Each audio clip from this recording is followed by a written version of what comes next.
Ladies and gentlemen, the moment you have all been waiting for has finally arrived. The final game of the Irish Dota League Season 5, the finale of Div 1, Sentinel Island Esports taking on Wong's Bakery.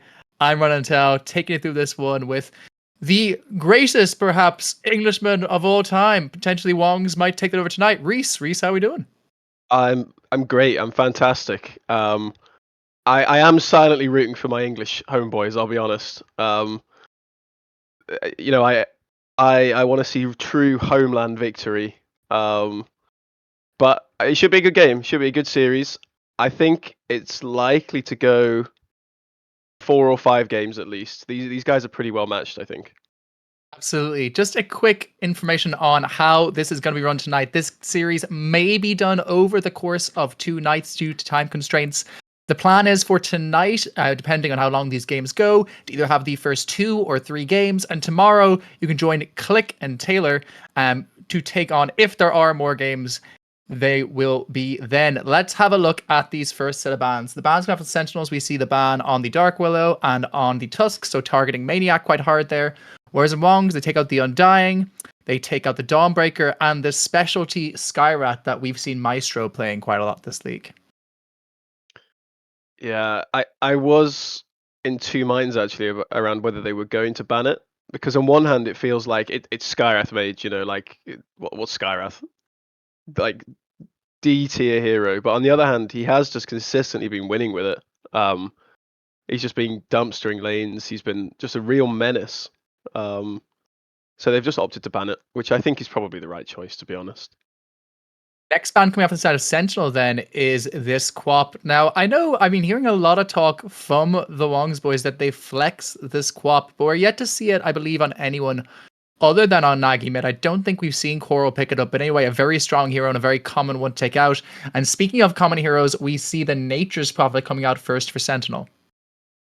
Yeah, I assume Wongs are expecting this. It's first pick, first ban in every single ranked game. It's contested in almost every single pro game at the moment. It's just a pest. They Immediate do. follow-up trick that is the puck. I am surprised they've picked it this early. Um, they have got rid of the Skyrath. They've got rid of. I mean, Willow is a bit annoying for Puck, but in general, there haven't been that many bans to protect it. So I would expect to see a Sentinel mid pick fairly soon. Yeah. I mean, what's still left in the pool that they really like? I mean, the Void Spirit's still there, decent into the puck as well. In fact, I believe in the first series, that's exactly what they did on Sentinel into the puck for Wongs. Yeah, I wouldn't be surprised if we saw Void Spirit. It's getting more popular actually. The last couple of weeks we've seen it played a little bit more. It it likes building these like high HP items. It's just tanky, and the changes in the last like major patch basically increased all of the potential damage for all of its spells. So it started to see more pickup. Yeah, but once again, really, really good into that puck as well with that phase shift, being able to get off that ether remnant to immediately stop it from moving. And indeed, they spot it themselves and take out the Void Spirit at this moment. Shadow Fiend is the next ban up for Wongs. Wongs historically at this moment tends to pick the Maniac hero. They tend to pick that in the first two, but Kamki still also gone unpicked so far. What 4s and 5s do you think are good into NP? And actually, stop there for a moment. We see the Dazzle pick, which indeed could be played in a number of positions, right? It could be. I would expect it to be 5, to be honest. Normally you see this pairing with Shadow Fiend. That's where it sort of shines, really. But obviously the SF being banned, it'll be interesting to see what they pick with it. They've banned out the Coral Ursa, which he does play quite a bit of. You've got potentially TB could be picked. Next pickup Maybe is not the now. axe. Yeah, maybe that makes it a little bit more difficult for TB. So so axe naturally pretty good into dazzle because he can chop through that grave. How would you rate that axe into puck matchup? When he gets Blink Blade Mail, if Sentinel play on Obs, I think it's really difficult for Puck, and vice versa. Like if Wongs are playing on their vision, it's really difficult for Axe. It's basically a game of cat and mouse. If the Axe gets the Puck before phase shift, Puck is probably dead. If Puck can see the axe, then the axe should never, in theory, catch the Puck. I kind of like it with this NP as well, with the global presence that MP provides. Once this axe does get that Blink Blade online, he'll always have a friend to help him pump that damage into whatever target they do send out there. Center Island taking some time on this next pick for themselves. That's most likely going to be Mazanti, the offlaner on that axe. They still haven't necessarily given into what their mid laner is going to be, that Maestro is going to be playing. And indeed, that NP, we have seen them play it in multiple positions. Voxo does play a pretty mean NP if they do want to put that in the 5 position, or it could be going into the hands of King Jones. Yeah, I prefer it on 4 myself, but it can be played anywhere. It can be played carry, it could be played mid, it could be even off lane. I mean, that's their pos 5 though. Yeah, that is absolutely the Avoxo hero. It's, I think, his most successful hero this tournament. Definitely one of his most picked. Really, really nice into Puck, because if you get that phase shift off and you don't have that Blink Dagger yet, you drop that Static Storm. Equally so exceptional follow up for the Axe after the call as well. Absolutely, yeah. This Puck is really going to have to play for positioning this game. Um, Timber is actually, I quite like that. I was about to go into how I don't like that Timber pick, and then the more I thought about it, the more I enjoyed seeing it. Um, Uh, it provides what they need at the moment. They need somebody to stand in front to bully this Nature's Prophet and Axe out. Somebody who can get in the face of the Disruptor and not just give him a free game.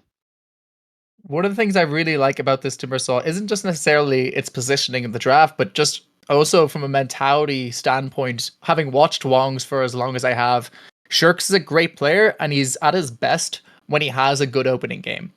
And I think that giving him a hero that he's so comfortable on, like we've seen him run over games on Timbersaw in the past, it just sets the vibes well for the start of a series where I can imagine things are quite tense. These guys have been hurling insults at each other for weeks.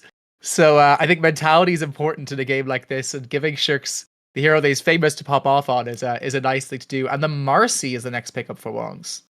I was really hoping we'd see this hero. In pubs, I hate it, but in a lobby game, I think working with your team with this hero is just the key to victory. So for people who don't know, at the moment, Marcy's first item is Helmet the Dominator. She just runs around with that, uses the rebound, and kills anything in sight, basically. Follow pick to that is Shadow Demon, which will 100% be damage. It is his second best hero, I would say, after his Elder Titan. Um, like it in theory, how do you think it synergizes with something like an Axe or something like a Disruptor? It's hard to say. I feel like I don't see these heroes together very often. Mm, I think it works quite well with the Nature's Prophet, which we now know, by the way, by that it's core. mm. So I'm expecting that to be pos 1, I would guess. So it synergizes well with Prophet. Prophet can TP in. There is the chance, obviously, to sort of misplay. You've got the disruption making the axe call and the disruptor glimpse miss, but likewise, you've also got the setup to get the axe call to get the disruptor ulti down. Um, and importantly, it's really good save against the Marcy. It's pretty good against the Puck just to hold him in place. If Puck uses his orb, you disrupt him while the orb's going through, then you just drop disruptor ult on top. There's no real way for the Puck to survive that. Are we assuming at this point that this Marcy is going into a 1 or a 4 position? Um, I've seen it in core roles more than support roles recently, but that being said, it could be a Marcy 4.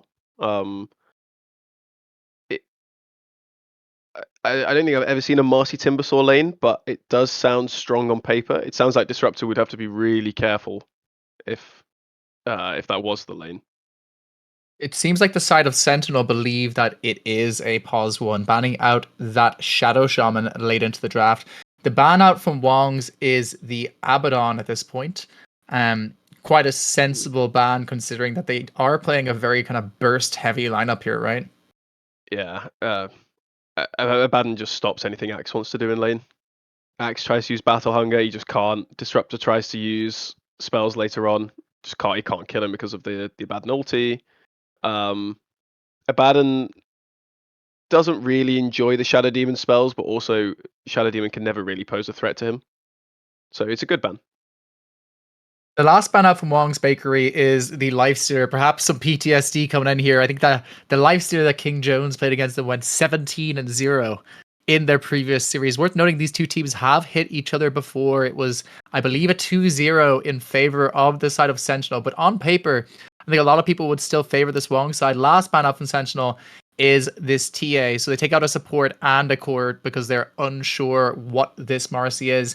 We're now waiting this last pick for Sentinel. Most likely going to be that Maestro mid hero. What mids play well into Puck here that are still available? Could we see something like maybe an Ember?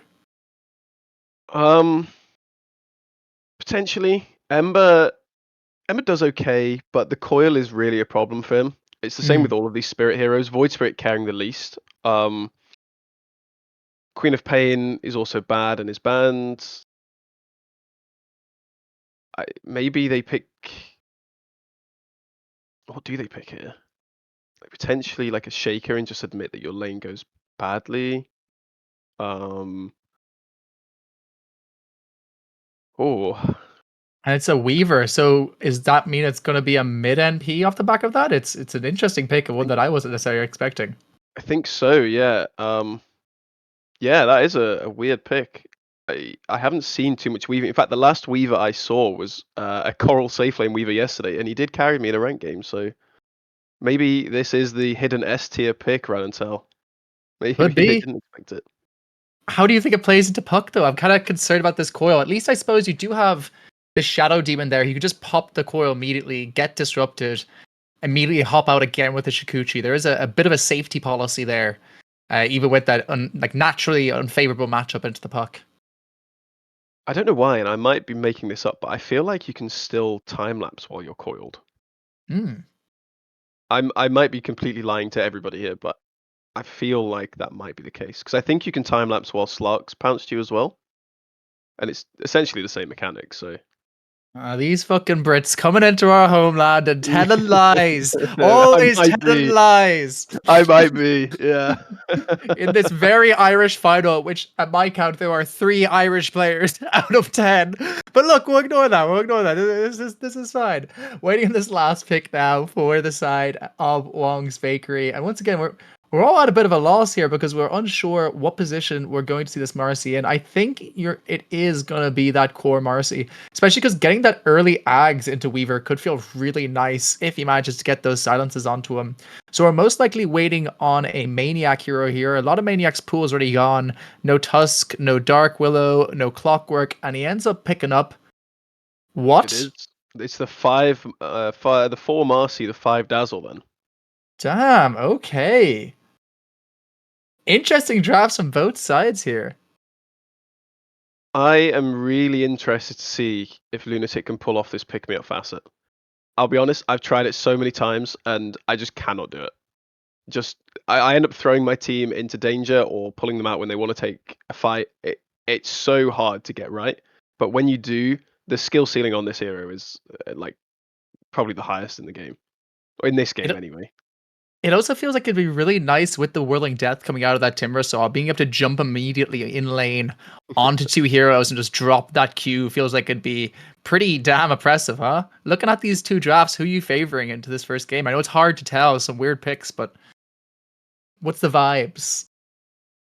I think if this Faceless Void, I think Sentinel might have this one, game 1, just off draft. I think this Axe hero is just very strong. They've got the Nature's Prophet. They've got the Shadow Demon save into the Faceless Void Chrono. They've got the Static Storm for Puck. I think if Wongs want to win this, they have to win this fairly early. As in they have to win their lanes and take over the game, I think. Give Faceless Void time to just become an unstoppable monster. If it gets to the point that Coral can kill King Jones in Chronosphere, then I think that's where Wongs win. Or was flicking between time zone and chronosphere very quickly. Could get a time zone gamer. Oh, a man can dream. A man can dream. If he goes time zone, I think Wongs are going to be pinging him.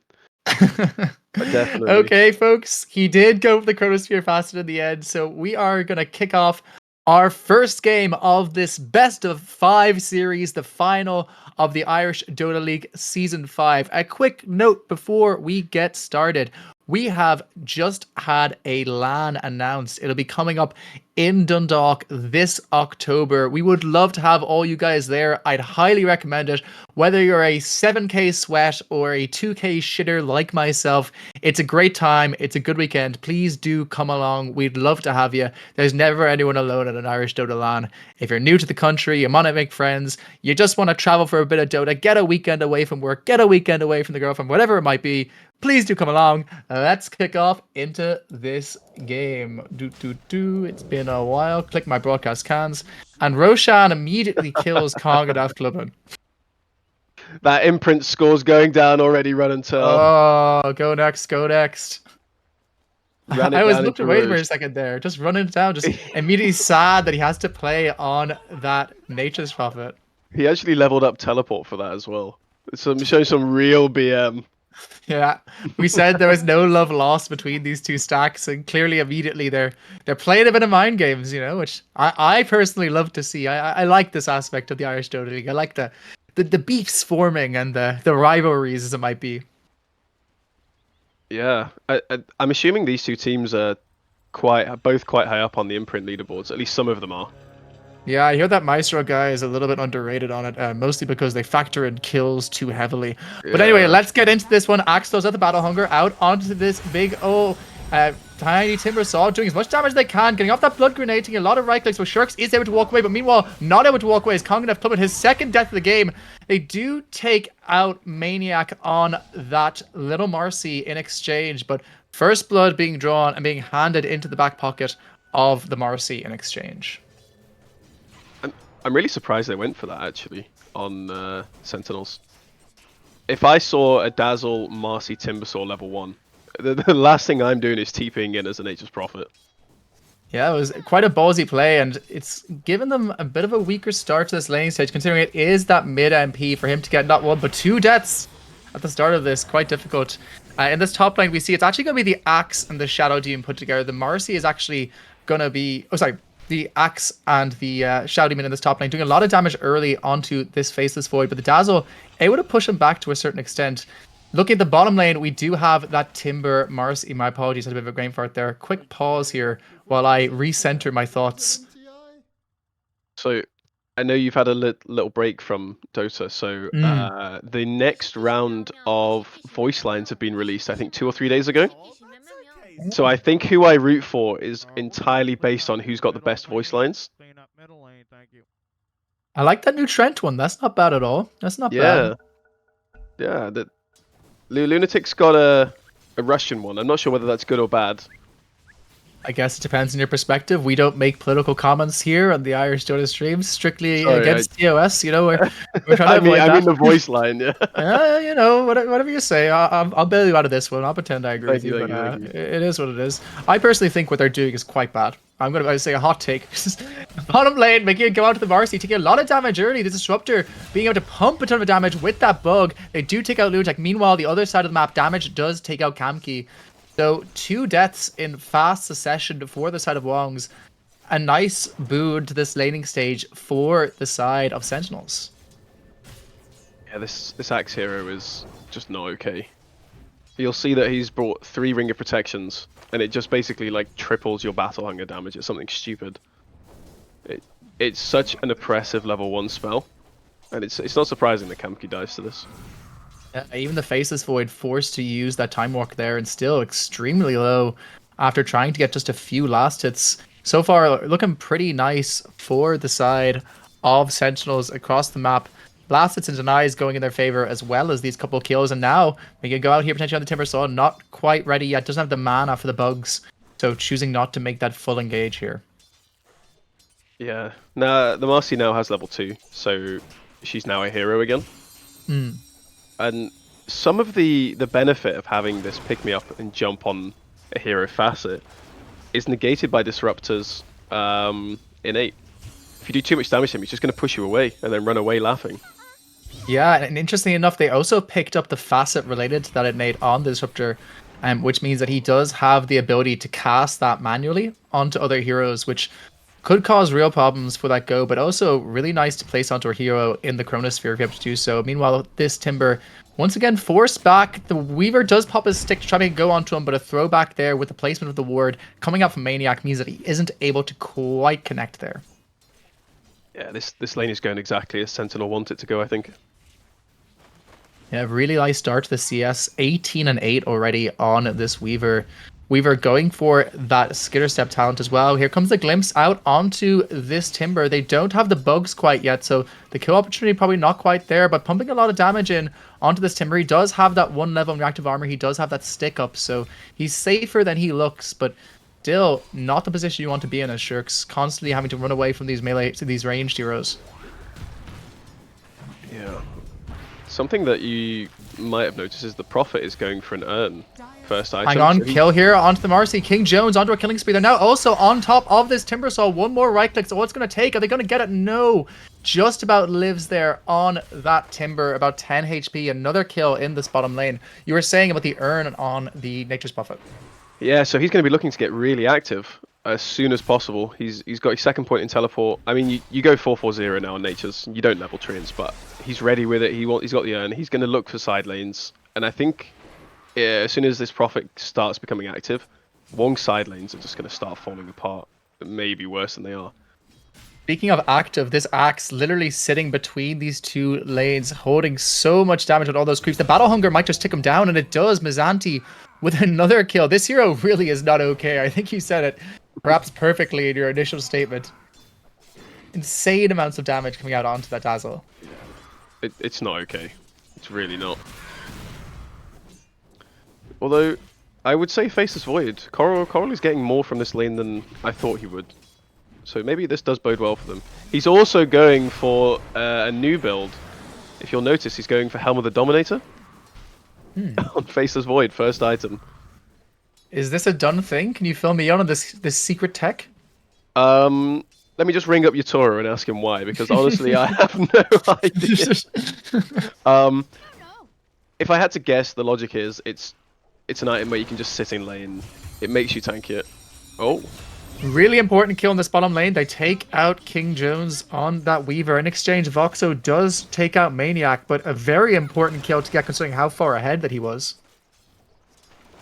Yeah, that's massive for this lane. That lets Timbersaw come back in the lane. Yeah, back to the Helm. So I imagine it's just because you can sit in the lane, you're stronger, you can push out side lanes with the creep. And Void enjoys some of the auras from the creeps, probably more than most cores. Is his creep able to move in the Chronosphere? That is a good question. I believe not. Oh no, yes, sorry, yes he can. It's all units. Cool. It's all units he controls. That's an interesting one. Okay, so if you got something like, I don't know, if you had a building it into the upgrade later into that game, you could potentially, drop that fireball or something. Lots of damage coming out here onto the NP. Does drop the ultimate, so going to be a disruptor trying to back him up here. They are getting very low on the puck, doing as much damage as they can here on a Vox. So one more right click, so it's going to take to kill the puck. He gets the uphill hit. So it ends up being a 1-for-1 trade across these mid lanes, but lane stabilizing very well for the side of Wongs after a very disadvantageous start. Yeah, they've done very well to come back into these lanes. It was looking despair the first few minutes, I think we can agree, but they're just finding pickoffs. There's another one. Yeah, it looks like there'll be some trouble here for the Weaver, doing what he can to keep the Timbers on nearby, but Shirks takes out that Weaver. Is going to go down at the end, but he's more than happy to make that trade. Weaver perhaps staying a little bit too long there. It begins, the tipping war. There's the first one. This is what I was saying. Shirks feels confident in this hero, and he does well. He feels himself. He drops those tips, and you can tell with a lane that tough, it's a moment of pure bliss getting a kill like that. I think what's even more impressive is he's not got a single point in Timber Chain, and yet he's still managing to catch a Weaver. Do you think that's because the Marcy is picking him up, jumping him onto him? The Marcy wasn't there for that kill. Marcy was busy killing a Voxo mid. Yeah, he just kind of stood there next to him that time, to be fair, and got off two of them. Did decide to juke and jive. But looking pretty stable across the map now. Very close, actually, in terms of these networks. Still top 3 going the side of Wongs, but the support's having a bit more money on the side. Say, all top 3 going the side of Sentinels, but the support's having a bit more money on the side of Wongs. In comes the Disruptor. He's behind him here, has the level 6 with that Static Storm ready to drop if he wants to do it. And yes, he does. Drops to the Static Storm, has the follow-up with the use of that kinetic field. Tries to toss me in, does do a lot of damage here from the Morrissey. The follow-up toss as well is also there, and in comes damage, trying to help finish off this Nature's Prophet. Seems like he might have enough damage to be able to do so. They do take out Lunatic instead, though. This might just be a 3-for-0, and a 3-for-0 it is. Avoxo with that Static Storm cleaning up that fight. Yeah, that was really well played. I do have to wonder if Lunatic had picked me up the puck out of the ulti instead of trying to go in. If it had changed, puck would have been very low, but maybe there was a turn.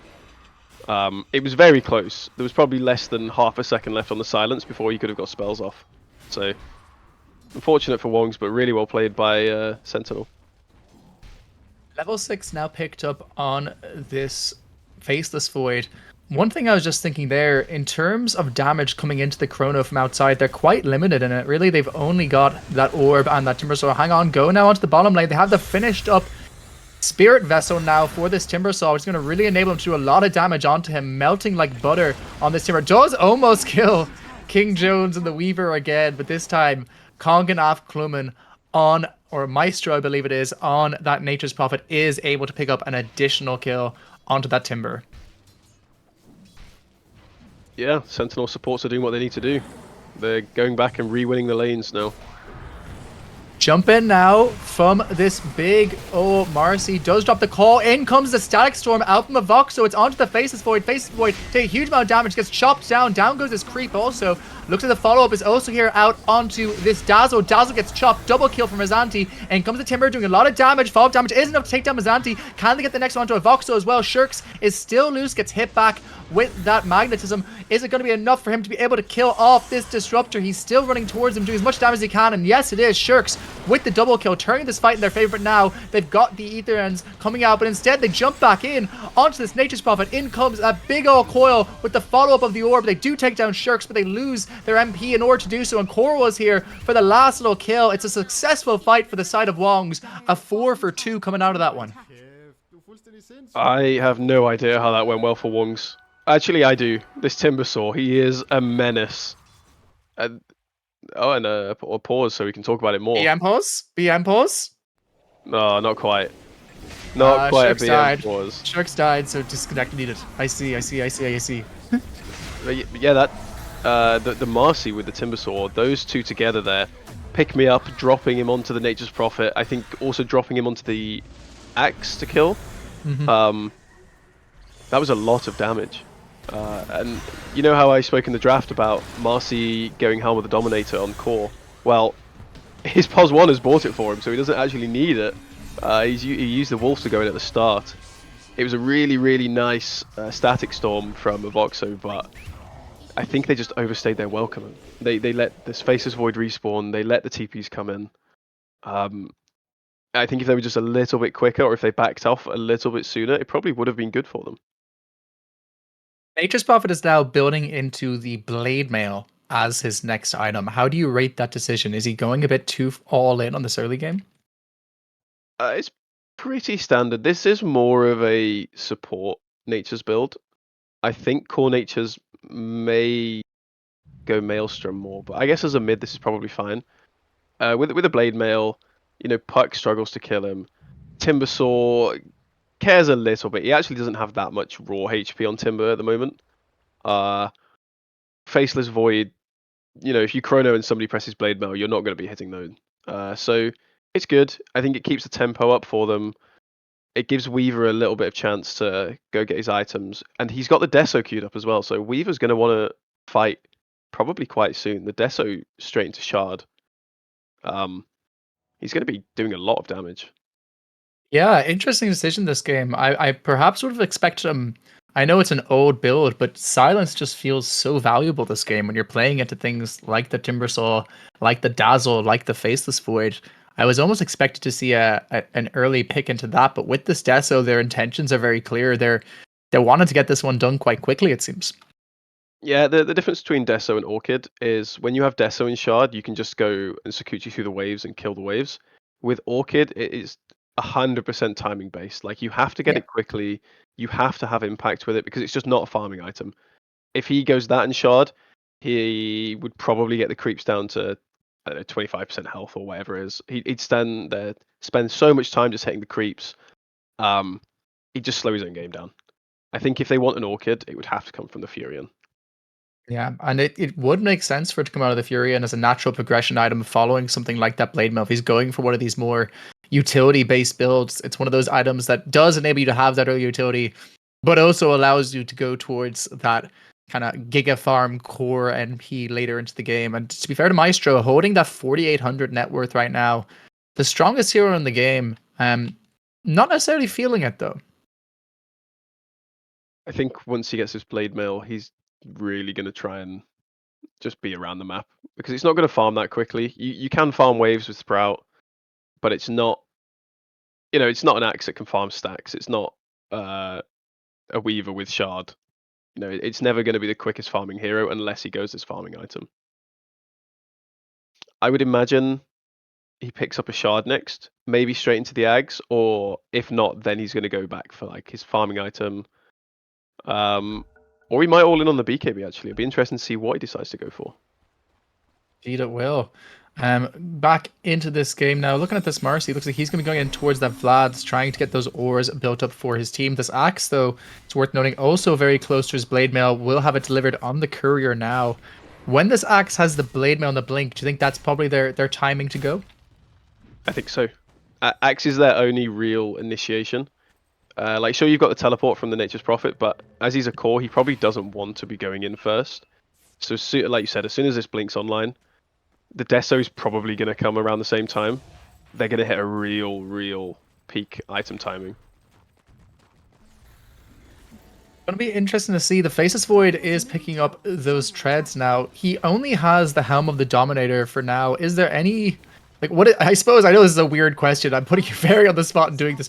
What is the next item after Helm of the Dominator and Faceless Void? Because I don't fucking know. I have to assume it's just the same build. Like, do you remember when anti-mages used to go Vanguard first before the Battle Fury? I have to assume it's just the same thing, but slower. Yeah, there it is, the Maelstrom queued up. Yeah. I would guess he goes Maelstrom into... it probably has to be BKB or Manta. He needs some kind of dispel this game. Probably the BKB, but it feels really bad to get early BKB into like an Axe call. Absolutely. Tower goes down in the mid lane, opening up those potential jungle smokes. With that map being a little bit more exposed, now they start rotating towards this top lane. Seems like Wongs are going to try force out that tower exchange, going for this bottom lane in exchange. But damage staying up there on the Shadow Demon right now with the axe next to him could be very dangerous if they try to defend this one. There's some real nice wards up from Wongs. You've got the ward at the top that's just spotted the rotation from Shadow Demon and Disruptor in the river. You've got the one at the bottom now that's going to spot the Weaver behind the tower. Wongs they know their exact location, they've got their postcodes written down. They know what's going on. They're the TV license inspectors of this game. They're knocking down those doors. In comes the Weaver, trying to make it go into this creep wave, trying to pull him away from the tower. Doesn't seem like there's anything he's going to be able to do. This bottom tower is just going to go down quite quickly, and in exchange, likely going to take this top tower on the side of Wong. So Wong's getting that bottom tower, and Sentinels looks like they're going to get this top one in exchange. So pretty even trade across the map. Axe like to get this lasted here and progress themselves even closer to that Blink Dagger now. Only 400 more gold to go until he has that. I don't know what's happened to this Axe. He got his blade mail like a minute ago, and now I look back and the Blink's almost here. Like, has he got dash gold? Did you give him cheats? Listen. PayPal.com/RunIntel. If anyone wants anything to happen this game, send me 50 quid. You want Roche to run out of the pit and do circles? I'll do it for you, man. I have no fucking morals. I'm more than happy to allow this to happen. 50 quid is 50 quid. We all know that. Indeed, and it's more than I make in a year as a teacher, so is what it is, right? Looks like a smoke now coming out from the side of Sentinels, but a counter smoke is also in play from the side of Wongs, perhaps reading this one with that superior ward vision that you mentioned earlier. It seems like neither team willing to go full commit here necessarily. But they do finish up that Vlad's now onto this Marcy, which is going to potentially help some of their teammates stay alive. And the Weaver has been spotted. They have the Dream Coil. If he positions next to this wave, could be in some trouble. Shikuchi already used. So in some trouble here on King Jones. They're ready to go. They have the Dazzle behind it. In they come. Pick Me Up used immediately with the follow-up of that Raining Rift and that Illusionary Orb. Enough to chop King Jones down in his place. There it is. The Pick Me Up facet. No blink needed. Yeah. Excuse me, Mr. Puck. I'm your blink dagger. Get me in there. I have to say, that's been working out really, really well so far. It really has. Other than the one pick me up in the mid lane, where I think he could have saved Puck, it's looked really strong. I'm not sold on this Vlad's first. I've not seen Vlad's first. Maybe they're just going for the full Helm build. You know, they've got the Helm and the Dom, they've got the Vlads. You know, what's next? Are there any other Helm items? Maybe Veil? A veil is a kind of helm. It's a wedding helm. In Voodoo Mask. Yeah, true. Voodoo Mask, definitely a helm of sorts. Many hats in this team. Many, many hats. Speaking of hats, hats off to this Axe who has a Blink Dagger finish and jumps it immediately onto this Dazzle. Tries to get the dunk, fails to get it, so dunk now on cooldown. Quick kill onto Kamki, but in comes the Nature's Prophet. Teleport away from Maniac. Does manage to get himself out, but not so lucky here on the Timbersaw, who is going to go down. So it's a 2-for-0 exchange with that Blink reveal, taking out both the Timbersaw and the Dazzle. The Mossy teased Dazzle there. Kamki thought he was getting saved by Lunatic. He jumped in and he went, you know what? No, you can stay there. That's your prison. You can die in it. Again, another really good ult as well from Avoxo. Just catching this Timbersaw. You know about a prison where a lot of people died, actually. It was called the U Block in Belfast. Do you know anything about that? Do you want me to explain a bit of the story about who did it? No, I better not. You know, enough of the Protestant Northern Irish viewers. I don't want to offend in this moment. So I pretend it didn't happen. It never happened. It's all lies. But 5k net worth lead now for the side of Sentinels. You said that if Wongs were going to do this, you thought they have to get it done kind of early. But I suppose this Faceless Void kind of changes the dynamics a little bit, doesn't it? Speaking of which, jump in now with the Chronosphere out onto the Weaver. Weaver just going to be bashed down, but will survive long enough, but the throw from Marcy is enough to lock him down and kill off King Jones. Sorry, go ahead. Yeah, so I thought that they'd have to win side lane. Oh, they're going on the Timber. Another jump, not allowed to take a breath this game. Timbersaw being gone on with the use of the Curse of the Old Growth as well. Down goes Shirks. Another kill, 4 kills in fast succession. But meanwhile, seems like they're going to be able to get this bash out onto a Voxo with the pick-me-up.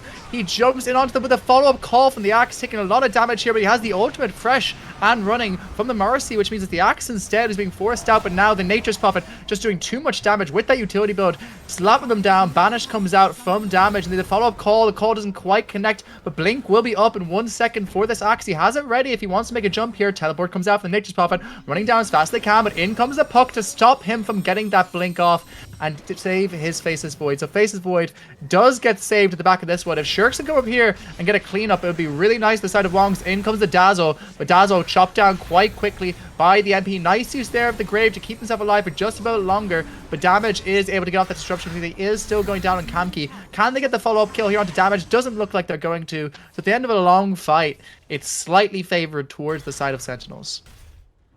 I did not expect that fight to last that long. I thought it was a quick one pick and done. I pray for your voice. So Avoxo's Static Storm, actually, when he died literally the second it came off cooldown.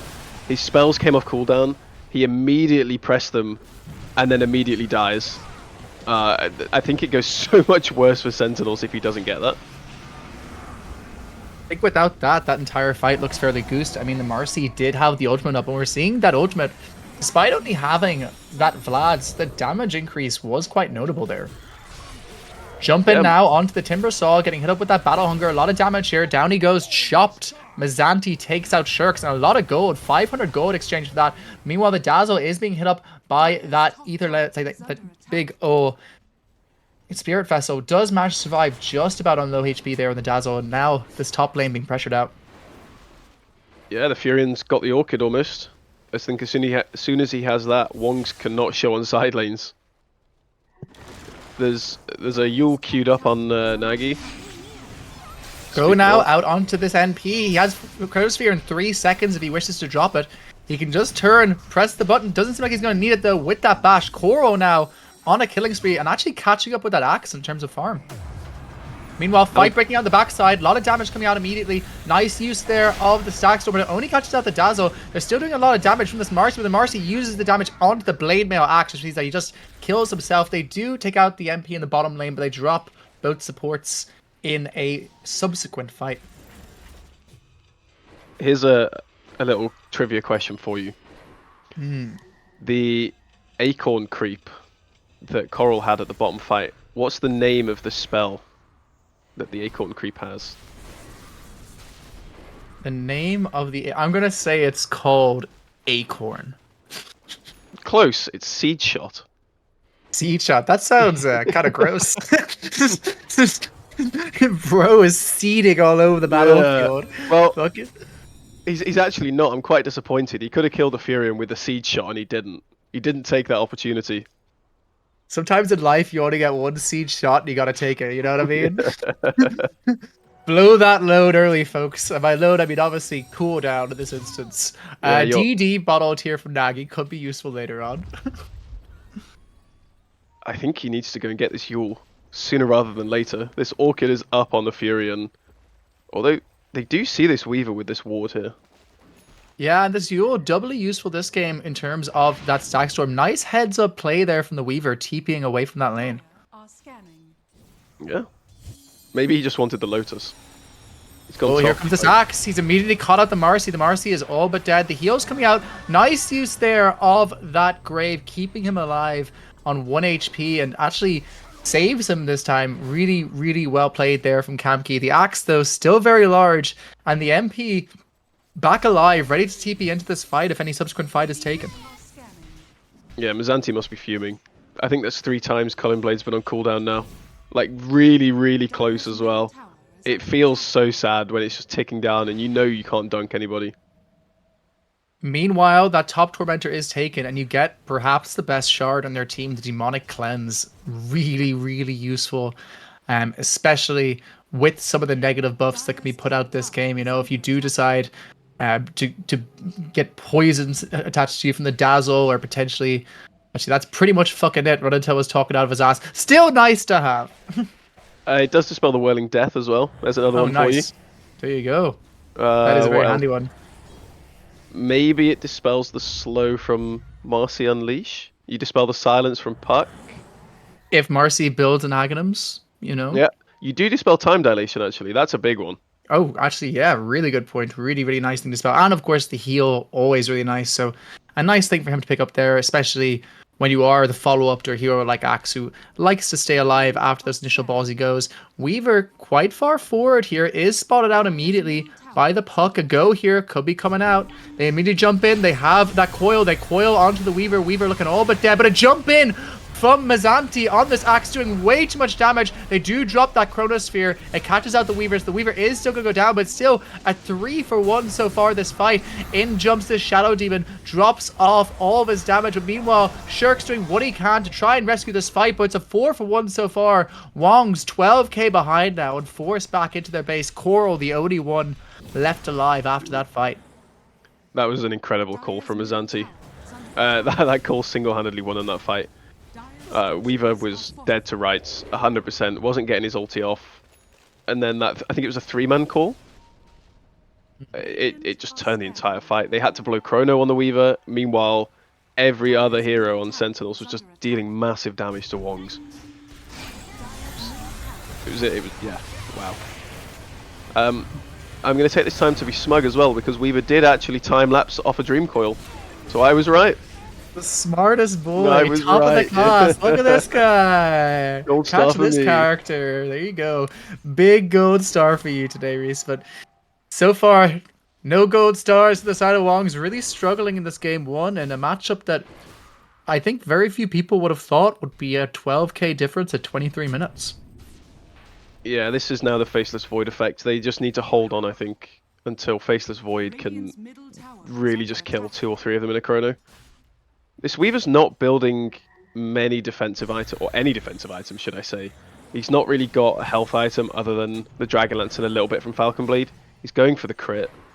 He's just relying on this Axe save plus the Shadow Demon disruption. He's just putting his faith into the team. So far, been working out some really clutch saves having this game. Go now onto the puck. He has the silence. No use in the pucks. The puck just dies immediately. Pops the blade mail out onto this coral. Faces Void. And the Faces Void's going to die as well.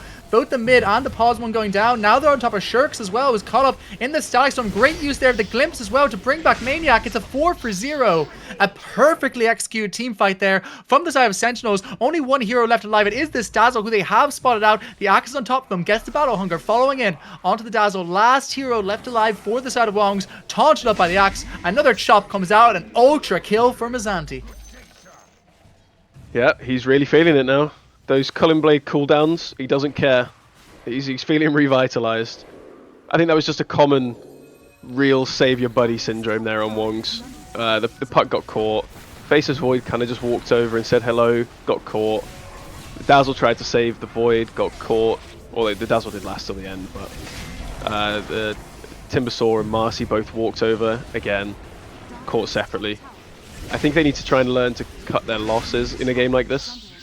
If just Puck dies, it's probably okay, but now it's disastrous. That's another 7k gold swing. Is it 7? It was 12k before, right? Either way, it's a big gold swing to come back from now.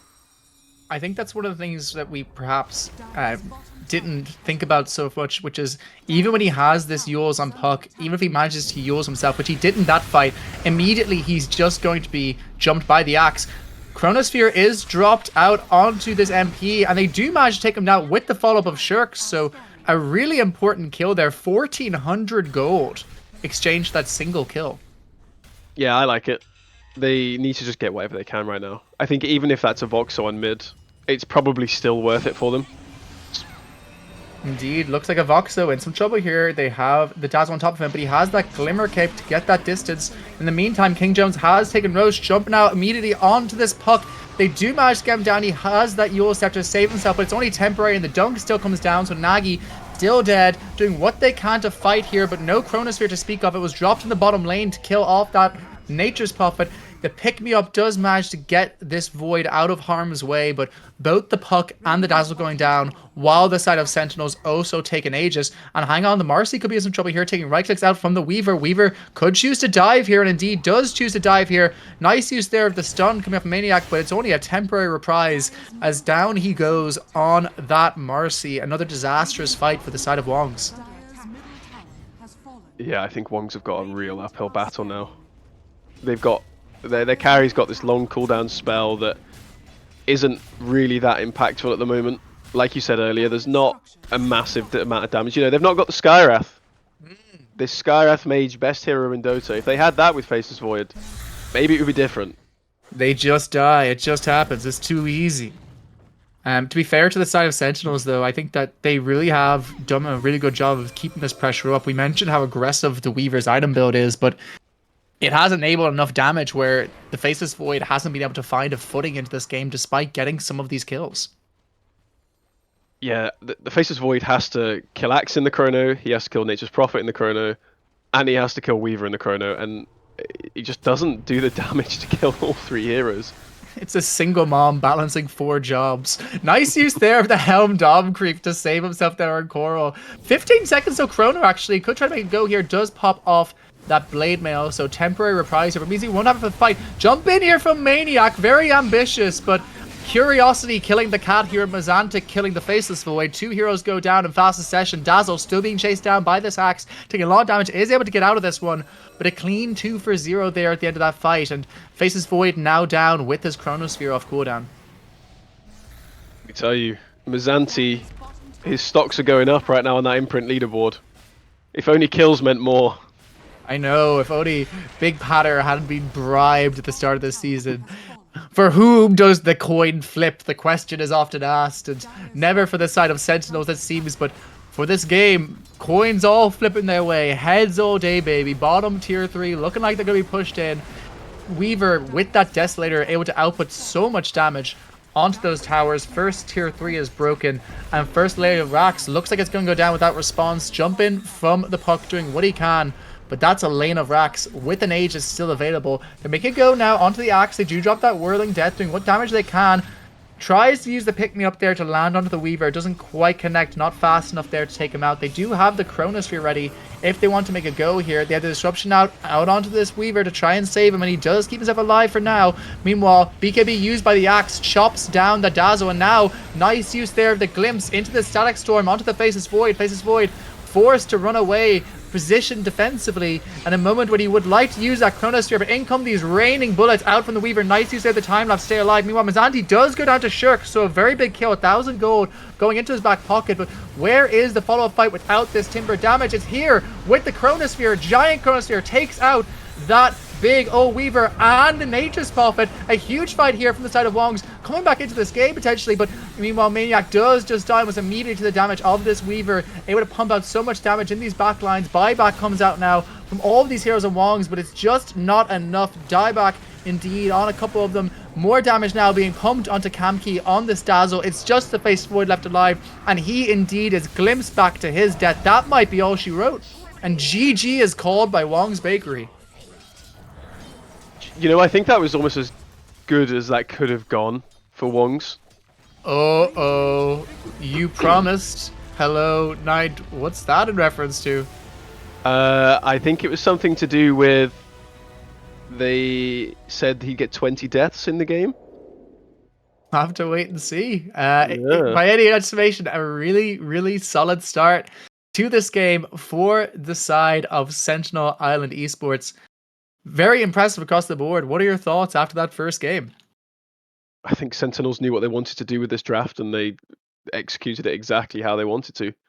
They waited for the Axe timing. This Axe Blink Blade Mail was just such a nuisance for the entire side of Wongs. They just had no answer to it. I think in hindsight, Wongs may think that Void is a little bit too slow for this draft. They were, I wouldn't say they were out of options, but I think a lot of the best candidates for carry were gone. I think the side lanes went as well as they needed to for Sentinels. There were a lot of really good rotations. Avoxo got a really early 6, and so he got the kills on mid with it, and then he follow-up immediately went top with it, and just they slowly dismantled Wongs. Yeah, a really impressive first game there from the side of Sentinel Island Esports. Guys, a reminder, this is a best of 5 series. We will have at least the first 3 games happening tonight. Stick with us. I would say there'll be a very short intermission before we start this next game, as I know both these teams are ready to go. We'll see you then.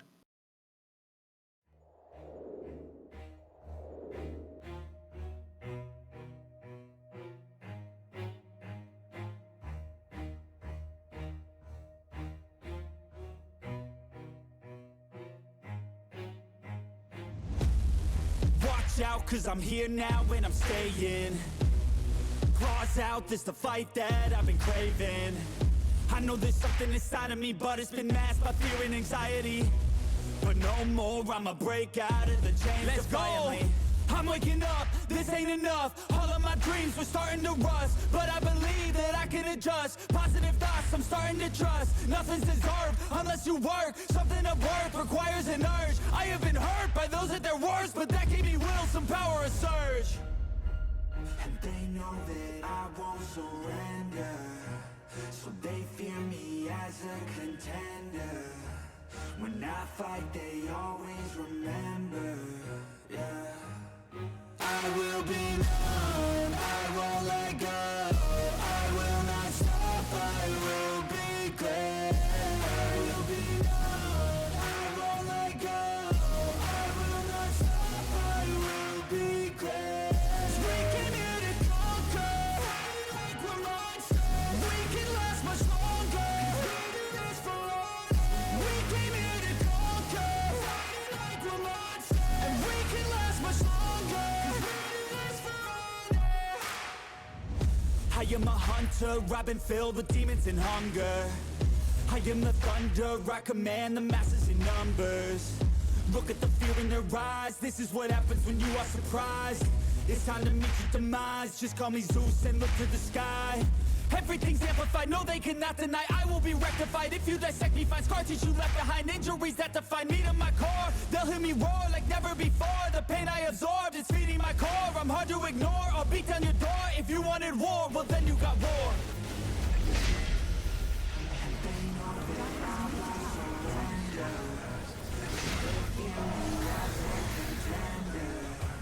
When I fight, they always remember. I will be one, I won't let go. I will not stop, I will be great. I will be one, I won't let go. I will not stop, I will be great.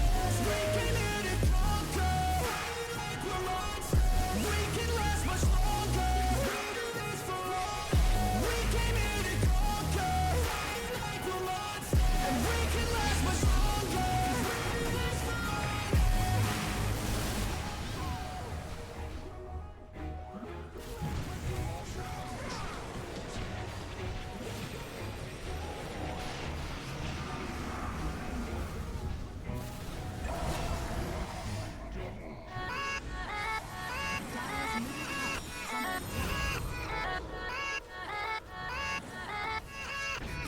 Yeah, let's go.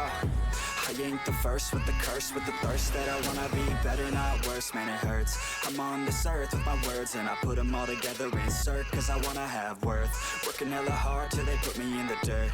Gonna go far, man, listen to my words. Gonna be a star, man, life's like a blur. When you're working this hard, yeah, you get what you deserve. Yeah, I ain't taking a backseat, I'm passing. And anybody else who is rapping, I'm nasty. Ain't nobody able to catch me, they gasping. They cannot compare, they can't match me, I'm at half speed. I got your girl and she laughing and dancing, hanging on my butt, she asking to crash with me. Smash with me, she savage, she wants cash money. And she knows that I live lavishly. I wanna live, I'm cold inside. Gave all I have just to feel alive.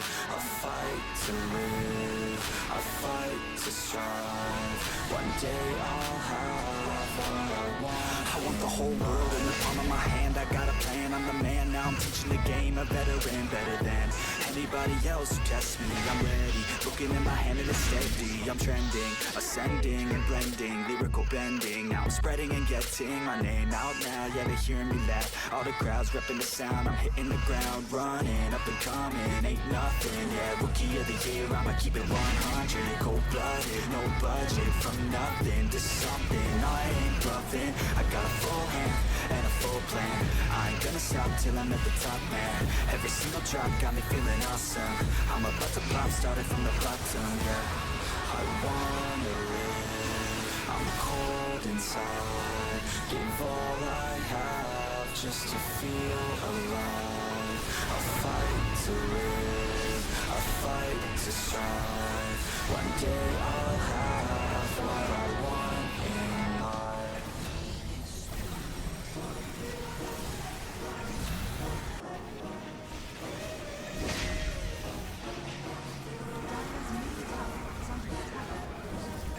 Let's go.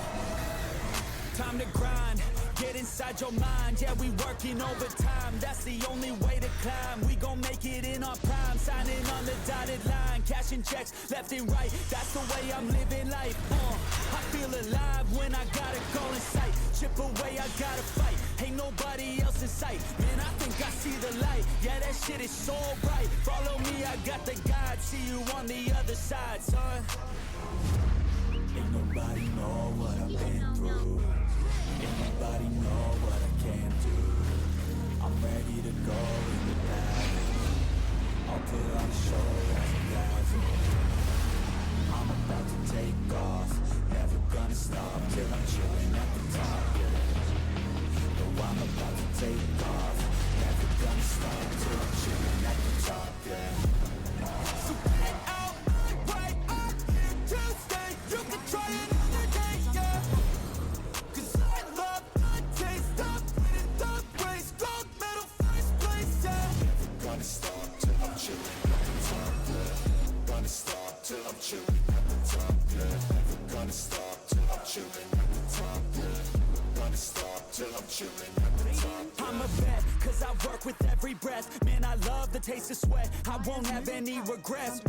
They get upset when they try and just arrest, and I'm still right at my best. Make them all feel so pressed, yeah, but that's the test. If you wanna be the best, it ain't easy, it's a mess. If you wanna have success, you keep going like possessed. Drive it deep into your chest. Every failure is a test. Learn the most, leave the rest.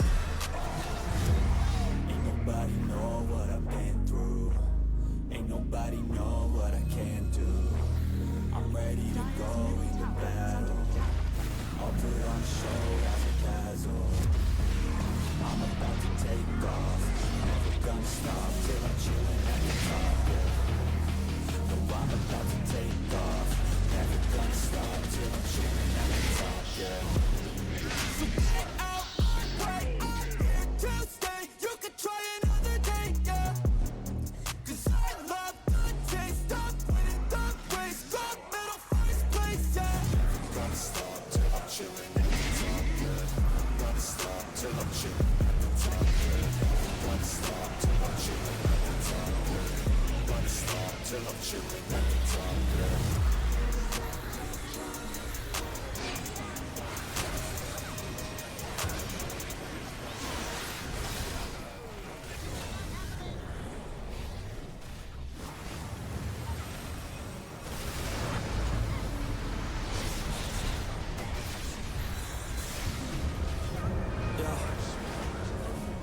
I wanna build a life worth living. I wanna be rich cause I wanna be giving.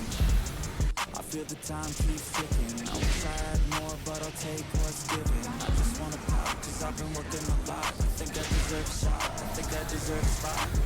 Cause it's for me is on this path that I walk. And if I keep going I pray I'll be at the top. When I dream big, yeah I commit. Wanted this life since I was a little kid. Never thought twice, I just did what I did.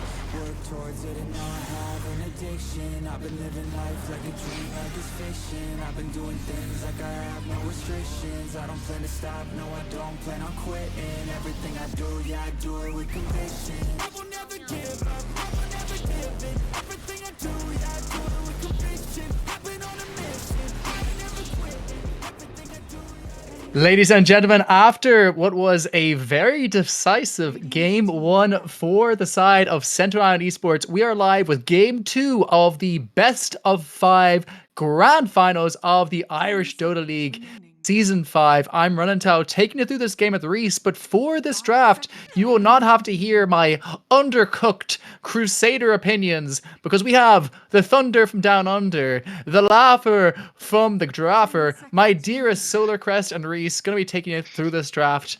Enjoy it, folks. Thank you very much for that, Runnintow.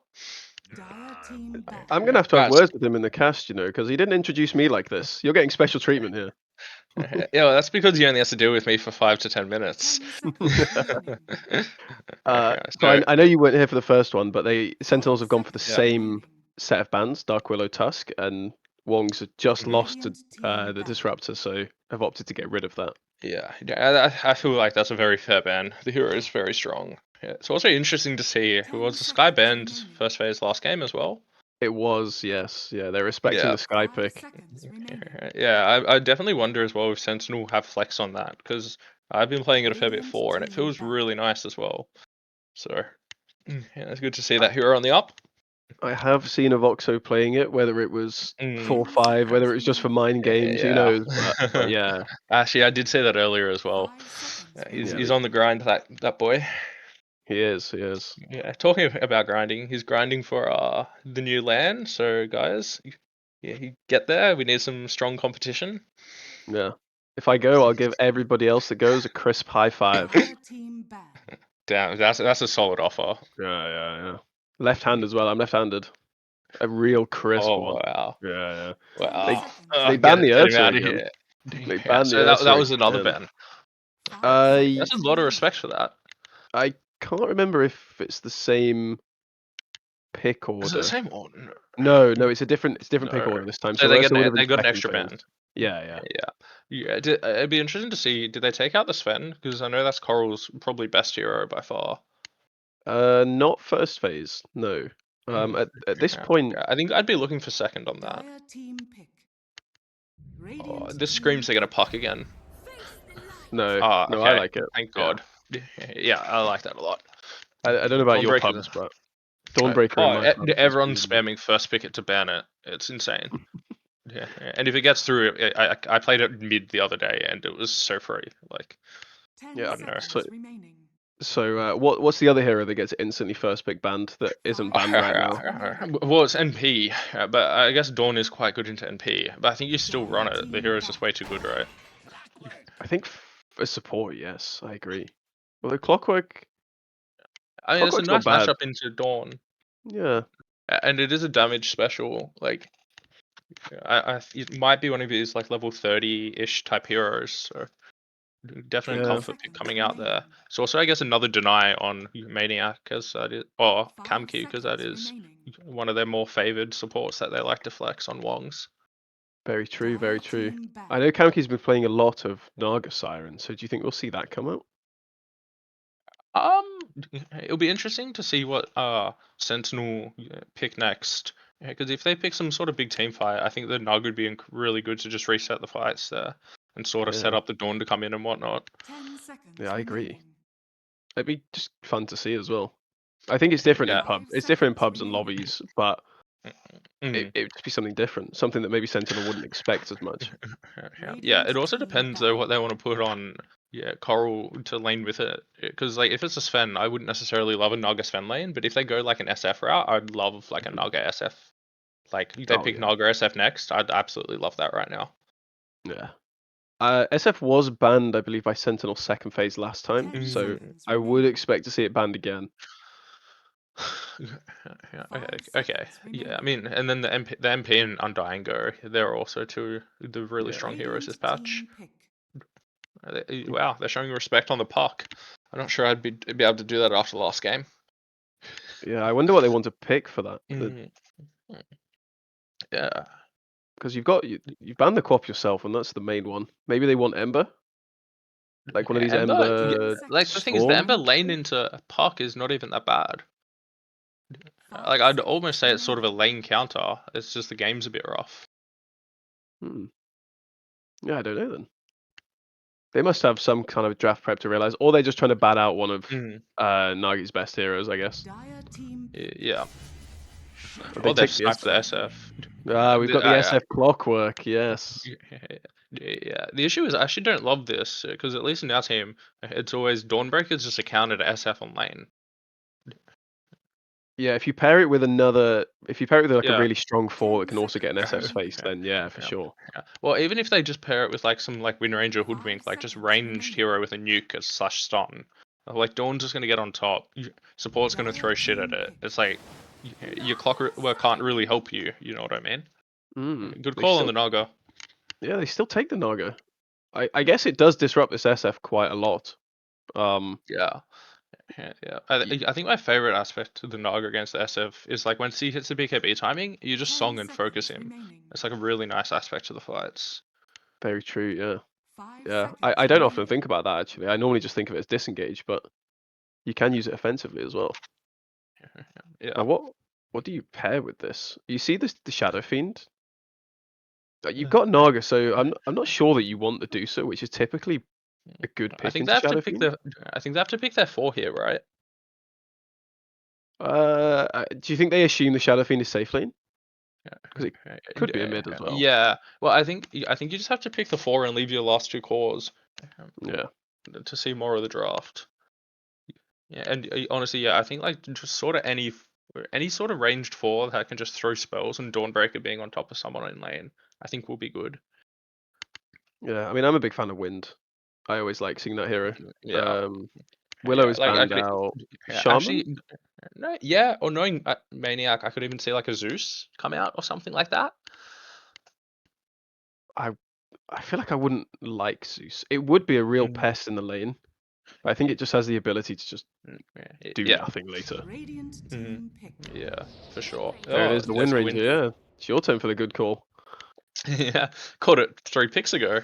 Yeah, Dawnbreaker, Wind Naga. I'm already liking this draft a little bit more. I think it's got a bit of quicker tempo than the last draft. It has the potential to win the lanes already. Definitely. 10 seconds remaining. Yeah, what's the response here? 5 seconds Um, remaining. I guess they I pick think their 3 plus no. I think you pick your. something. Do we think the clockwork is 5? Radiant team pick. Yeah, we'll see. Okay, Doxy is. Yeah, it's not. I think it's a strong enough hero to throw here, but I think it's bold not seeing your carry matchup. Yeah.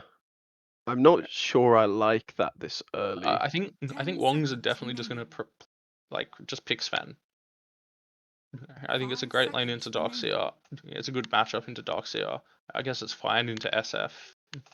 Yeah, you got the war cry, so your team just doesn't fall over to it. Yeah, yeah, exactly. It- I actually don't see what else they'll pick on Wongs. Yeah. Like I don't know if they're going real crazy, they pick like a fucking Troll Warlord or something. But I don't know. It did get picked today in the Fissure Betbury Yeah, thing. Yeah. that's why it's on my mind. Yeah. That Yeah, was with a team Pugner in lane though. Void Oh, Spirit. they picked their mid. So they're leaving support for last pick. This is It this is interesting. I don't know if I like that. They've given Yeah, Wongs here the 10 chance to seconds respond to remaining. either an off lane or a mid lane pick. And I think So you're right. I think they have to 5 value which one they pick seconds more. Either remaining. they're going to pick Ember on mid or Sven. Because Ember counters Void on lane, it's just a nice matchup. It's a decent Ember game, especially with a win ranger, right? Yeah, or they'll prioritize the Sven because it's a good Sven game. Yeah. And I think the other will definitely get banned out. Like Sentinel is smart enough to see it. But Yes, I agree. I think. Oh, what would I pick in this situation? I think there's probably more carries available. I'd almost say there's more mids. Yeah, that will do Dire fine. team ban. Oh, Monkey. okay. I don't hate that. It's not a Sven, but I don't hate it. I guess that's flex as well. That actually does kind of solve Yeah, both issues right yeah, now. yeah. And I guess it's the same. It's got a good. How's the matchup against 10 Doxia seconds though? remaining. I would guess that it's probably okay. I mean, the nerf to 5 the seconds Jingi's remaining. timer probably hurts it a little bit, but Yeah. it's still monkeying into a melee. Although I guess with a Naga's not too bad against the Doxia. Like if you get the net as soon as he presses Surge, he's sort of cooked. Yeah, he's just absolutely dead. Yeah. I know Naga Spirit limits move speed. I'm assuming Surge overwrites the limits of the move Yeah, speed. it does. Yeah, it Does, does. yeah. Surge Otherwise, that would be Sets you on busted. 550. Yeah. Yeah. I like the SD ban. That would cause a lot of issues for this monkey. I agree. Yeah, they did play SD last game as well, so might be having a little bit of PTSD there.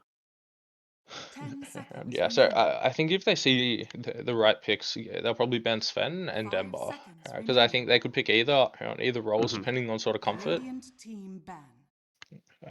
That is interesting. I think they're worried about this Void Spirit just getting absolutely dogged and then them taking over the Hmm. game. But that is, yeah, I wouldn't have think looked at this Monkey. draft and gone Huskar. No, I think Monkey sort of like dog walks the Void Spirit anyways. 10 Is the seconds issue. remaining. I think he does, but Like if it's they want to go not. that way. I think he 5 does, but it's seconds not as remaining. early as it used to be. I think you need your level Mm. 3, level 4 now on Monkey for it to be really oppressive. Like the Void Spirit has the barrier now, like a decent Yeah. amount of barrier. Yeah. I guess Void Spirit can sort of play his way out of a monkey. Yeah, there's the Sven, I guess. It'd be interesting to see if they go for the Ember still. I still think it's fine. Yeah, I quite like it with their team. Like just that little bit of extra setup because they have so much good follow up for it. And also, I don't really see a way Sentinel Island ever 10 catch the Ember. seconds remaining. Like even with Void Spirit silences, I don't think it's long enough 5 disable seconds whatsoever to kill an remaining. Ember Spirit if he just does like the Blade Mail Kaya Sunge type build. Yeah, they've really not got a lot of lockdown. You're right. Dire team pick. They banned Spirit Breaker. Yeah, I mean that's one of the damage heroes, but I don't think it's great. Yeah, it's seen a little bit more play recently, but I don't think it. I mean, maybe they're worried about Monkey King being found on the 10 side lanes, seconds but remaining. yeah, I don't care I too feel much for like it. Spirit Breakers are only really 5 nice seconds when the remaining. enemy has like some punishable mid. You know what I mean? Radiant Like team they have some mid that just. Okay. Okay. Well, They've just gone for the gyro. Again, I don't hate it actually. No, I think the lane's really nice with Naga. It just counters the Darkseer pushing, right? You just press flat 10 cannon and all of a seconds sudden remaining. you don't care that the Yeah, that's Darkseer exactly shell's right. there. 5 seconds remaining. Yeah, I I'm think struggling to sort of see the impact out of that. I guess it can just hit cogs for free targets. But I think it's going to be hard for him to get on top of people and sort of abuse barrage and stuff. yeah, you'll probably just see 1 point in barrage unless lane's going really well. Probably just maxes flak and goes jungle. Yeah. There's the Naga can stack. The Naga can stop this clockwork, assuming it's 4 from doing anything. So that I think the gyro is just going to go Yeah. instant like crit ags, go Yeah, super yeah. farm, out farm the SF potentially. Yeah. It's gonna be interesting to see if Kamki does the nerdy illusion thing and has like it comes like 5 minutes. Gyro's like got 3 in flak, and Naga's already got like 3 triple stacks behind the tower. I'd love to see that. Well, he is a nerd on Naga. Yeah, I can yeah. I confirm. think he So will. Yeah, I think he will. he is a big nerd on Naga. It'll be interesting to see. Yeah, like I think, yeah, we'll see what the last pick here is, but Enchantress. You may now Well, that's alright, the that's an Avoxo Avoxo hero. special. Yeah. Do you know what? I don't hate it because there's quite a few things here that the Enchantress can dispel. You've got It's a the lot of stacks on the value. monkey. You've got the Yeah. the first spell on gyro. I forget its name. You've got the Rocket wind run, Barrage. rocket barrage. Yeah, you've got the wind run. You've got a lot that this hero can do a lot this game. Yeah. I think. Honestly, I think my take on this game is I think if Coral's like 6k net worth at 10, I think Wongs probably take it. Yeah. Yes. If he's sort of not that farmed and having that type of game, I think it just might be a little bit hard. Yeah, like if they're not coming out of lanes ahead. Yeah, they actually don't have that many heroes that want to go in first as well. You've got the Naga that's going to have to do a lot of the finding this game. But you're So going to be that's reliant on like the shackle. yeah, I think like they get that Aegis on Gyro, he's super farmed. He just goes and hits towers. I think their lineup looks like amazing if they get there. Yeah, but if they like sort of have some hiccups along the way and don't get there, I can see sort of Sentinel splitting them up a bit, picking them off, and it might be a bit rough because Yeah. it's like you're gonna have shells, creeps, like just a Void Spirit just shoving out side lanes. Like, Yeah, I'd like to see Nagi get really active this game. Yeah. Actually, I'd like to see him win the lane and then just both side lanes. He pressure on both of them. yeah. Alright, anyways, thanks for the draft. So, Ron and Sol, Yeah. you want to get back in here, bud? Ladies and gentlemen, we are live with this game 2 of our best of 5 series. Thank you so much, Silvercrest, for joining us for that one. I had no idea my camera was on for the first 3 minutes of that, so I'm sitting there smiling and nodding like an absolute fucking twat. But listen, I then got texted to do a number of bits. I tried to do some bits. None of them are funny. Let's get into this game 2. So an interesting lineup we're seeing here. The Enchantress in particular, obviously an absolute Avoxo special. Arguably his best hero. What do you make of this hero in the current meta? It's not really a hero in this meta, to be honest. It doesn't get picked that often. I think it is only for people who play it a lot. But that being said, in the draft, like I said, there's a lot for it to dispel this game.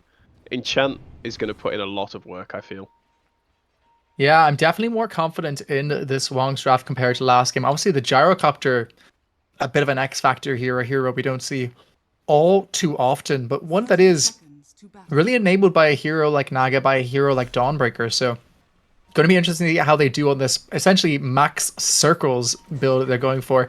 Tries to go there onto the Monk King with those cogs, does not quite connect in time. Enchantress doing what he can to try and dive this tower, but not quite confident to do so. Doing the little tree dance, hey, not able to connect onto him. So in the end, still looks like a fight could break out here. Cogs up in just 3 seconds for this clock, but they're not up fast enough to pressure off this rune. So Coral picks up one onto the Gyrocopter there, and Konganov Kluben takes the bottom one. I believe that's Maestro. Maestro back onto the Void Spirit this game, going to be up into the Monkey King. What's the Monkey versus Void matchup like?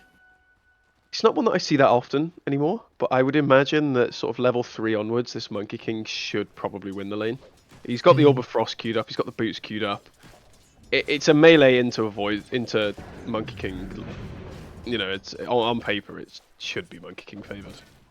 Yeah, it's one of those things where no matter what hero you are, you're always going to be struggling if you're melee into that monkey. The Clockwork trying to get some early mana hit away by Kamki, but quite nice that he actually has the illusions to tank up the hits from those cogs this lane, and already putting a lot of pressure onto both this Darkseer and this Clock. But Clock and Darkseer, both heroes, they're very reliant on that level 2, level 3 before they can really do anything. Yeah, this Naga hero is really hard to kill. It's nowhere near as strong as it used to be level 1, but it's still got 5 armor. While it only has 48 damage, you know, there's 3 other illusions hitting you for 25%, so you need to wait, like you said, you need to wait for these level 2s, these level 3s. You need to wait until Iron Shell can clear these illusions out. It is a nice natural Ion Shell carrier there, though, on that Clockwork. So once they do get to that level 3, it could be one of the few heroes that could kill off that Naga, or indeed perhaps that little bit more exposed Gyrocopter as well. Gyro also going to be able to clear those illusions with that flat cannon, but going to really affect his ability to use that Rocket Barrage in lane.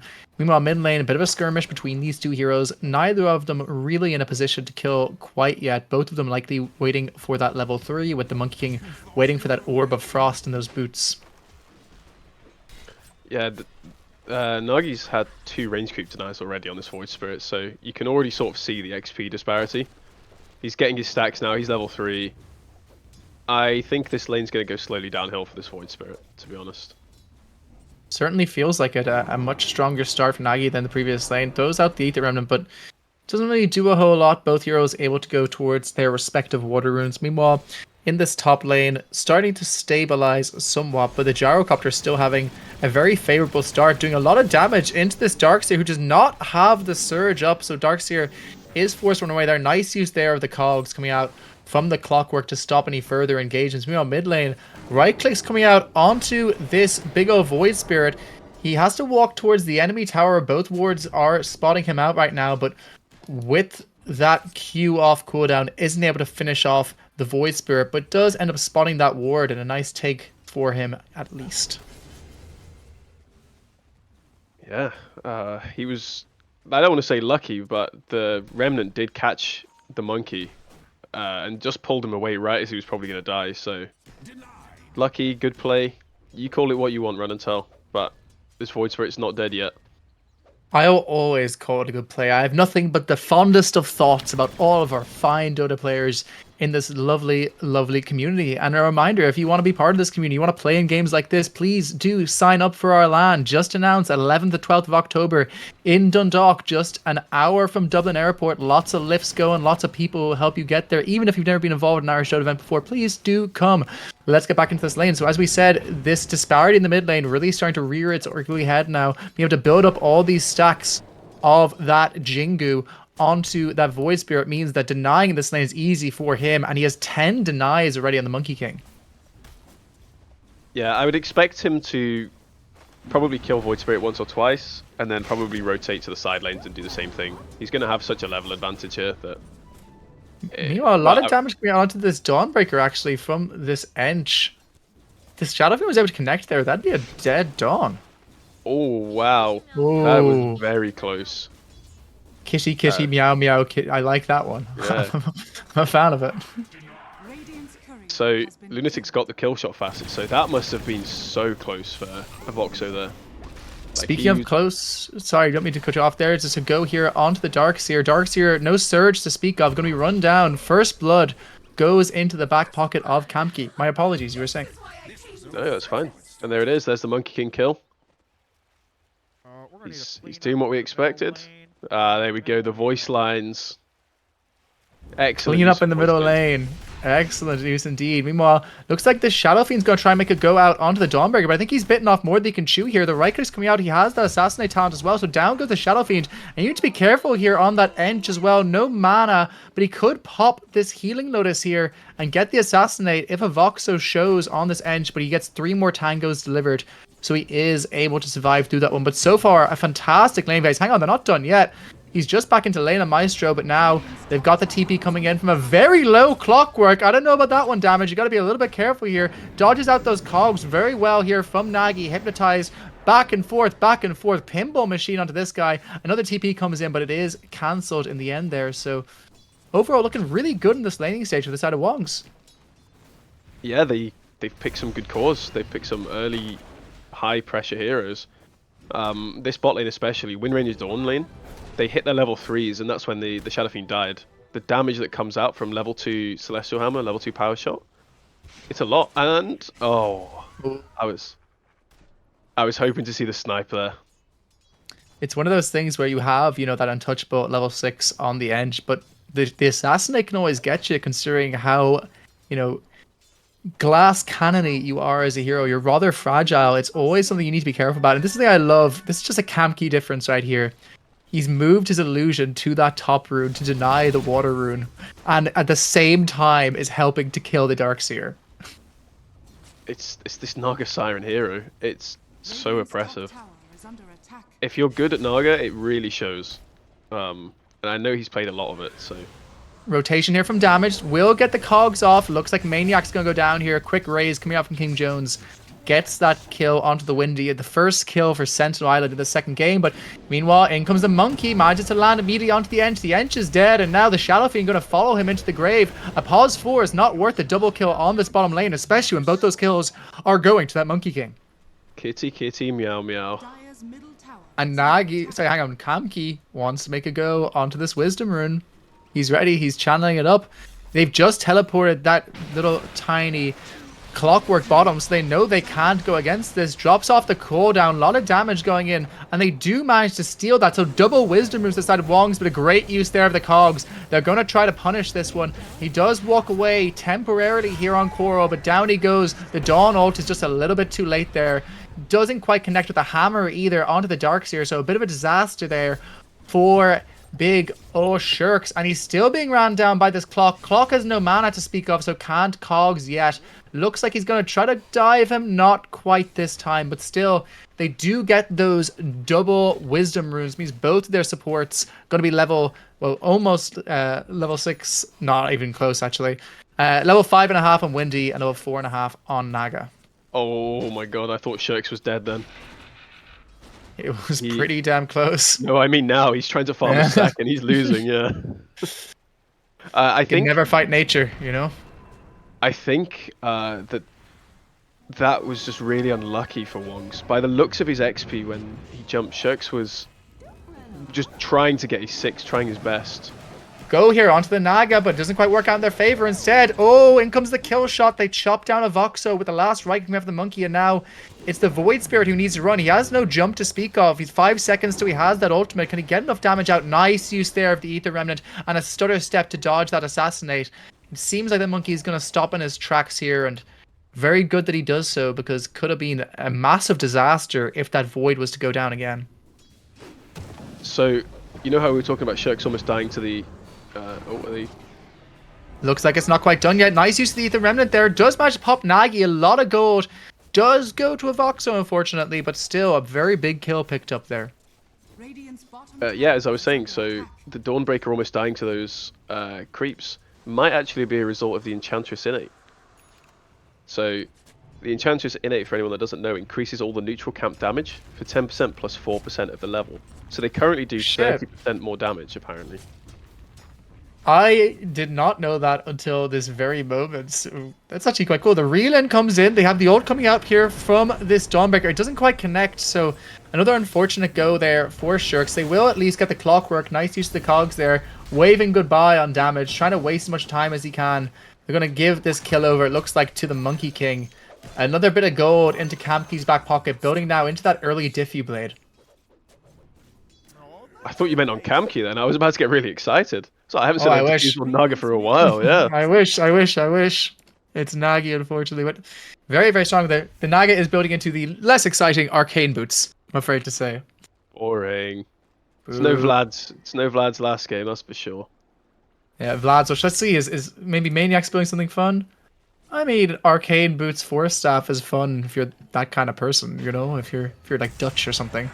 Go now out onto this big old Monkey King. They do have some backup here as well. The Enchantress is coming in, but it looks like he's going to be able to just walk away from this one. Meanwhile, Tower is being slowly pressured in by these creeps. They have spotted out that ward on the high ground, but they do manage to get the sentry down before it's taken down. Meanwhile, bottom lane, some pressure coming out. The clockwork is in these trees. Making a go now, has the cogs up, catches out this Shirk Stormbreaker triple gets caught up by those cogs. Down he goes, 2 raises, all it needs to take out that offlane Dawnbreaker. And this Dawnbreaker having a difficult start to this game so far. I mean, we've seen him having a difficult start, and he's still ahead of Mazanti on the Darkseer. So that just shows how much this Darkseer has been shut down at the top lane.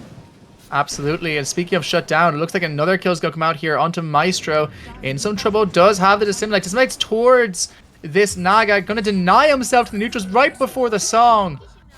A beautiful play there from this Void Spirit. Does tick up his death time a little bit more, but using that edge, his innate against him, because the camp killed him faster than otherwise would have, Reese. You see? No, unfortunately, deny. Renantel, you're wrong. It only affects enemies. Oh, You tried. terrible, terrible. I did try, you know. Clips there on the power shot, but just about lives on this Shadow Fiend. Tries to reel in the clockwork at the follow-up kill, but doesn't quite connect there in the end. Yeah, we're seeing potentially what Solarcrest said at the start come into play.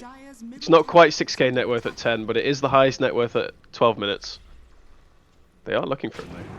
Yeah, they're going in onto this Gyrocopter. They cancelled the support TP as well, so he could be in some trouble here. They have the ult coming for the Dawnbreaker, but it's not enough to keep him alive. Will it be enough to kill off that mid laner in exchange? It doesn't even feel like it. Instead, it feels like it might be Shirks, who's in even more trouble now, being chased down by 4 of these heroes. Gonna go down. Double kill there from Maestro. Yeah, this is something that Sentinel do really well. They do move around the map very quickly. This Gyro was happy farming, then all of a sudden there were just 3 heroes on his face. The Dawnbreaker heal couldn't save him. The support TP either was cancelled or they just decided that, you know what, you can fend for yourself. I've got creeps to kill. A really nice kill, and they immediately chain it into a kill onto that top tower while they're able to defend their own bottom. But doesn't look like Kamki wants to let that be the case, but it feels like there's very little he can do. Gets hit by the enchant, dodges off the first use of that impetus there, throws his illusions left, right, up, down. Mambo number 5, where's he going? Nobody knows. The Darkseer trying to stay on him, but very little he can do here. Pops the surge, but is so slowed that it's a moonwalking surge away out of this one. The top tower is taken down at the end, though. You know what, I have to say that those 2 kills... Oh, maybe they kill the Darkseer. Seems like it. Darkseer in a lot of trouble. In comes the hook shot. Doesn't have that hook up fastest, but feels like he does for a second there. But indeed, chops down Mazanti almost immediately. Hang on, does he? No, the expanded armature. That's what I thought. Meanwhile, trying to get some sort of kill here onto that Naga Siren. Down he goes. It's still a 2-for-1 in favor of Wongs. Wongs still happy here. Getting the Gyrocopter involved. Also killing the courier of that Void Spirit. So you lose the Darkseer and the Eng in exchange for your pause 4. Good fight after good fight for the side of Wongs, except for that one top fight. You know, I think it's probably not as good for Wongs as they think.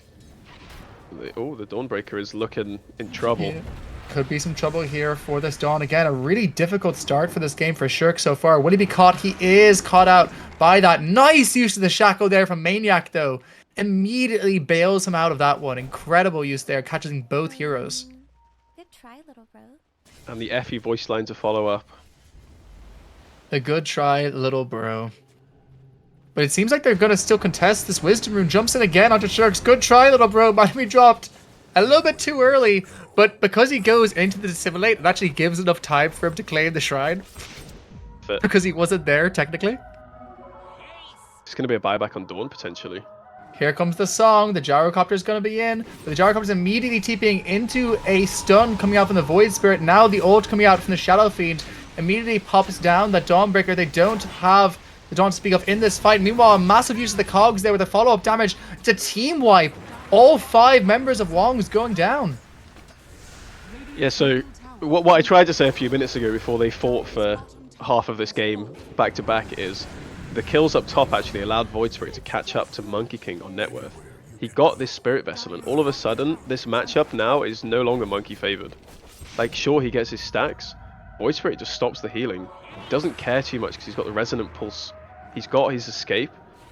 And all of a sudden, I think this Void Spirit just became the strongest hero on the map, to be honest.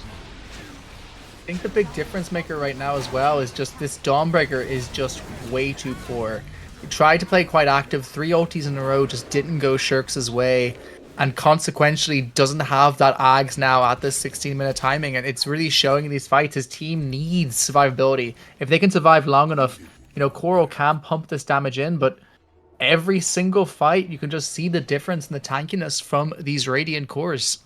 Yeah, I really would have liked to have seen a buyback on Dawn then. It was very high risk, but they had, I think it was Shadow Fiend +1 sung up.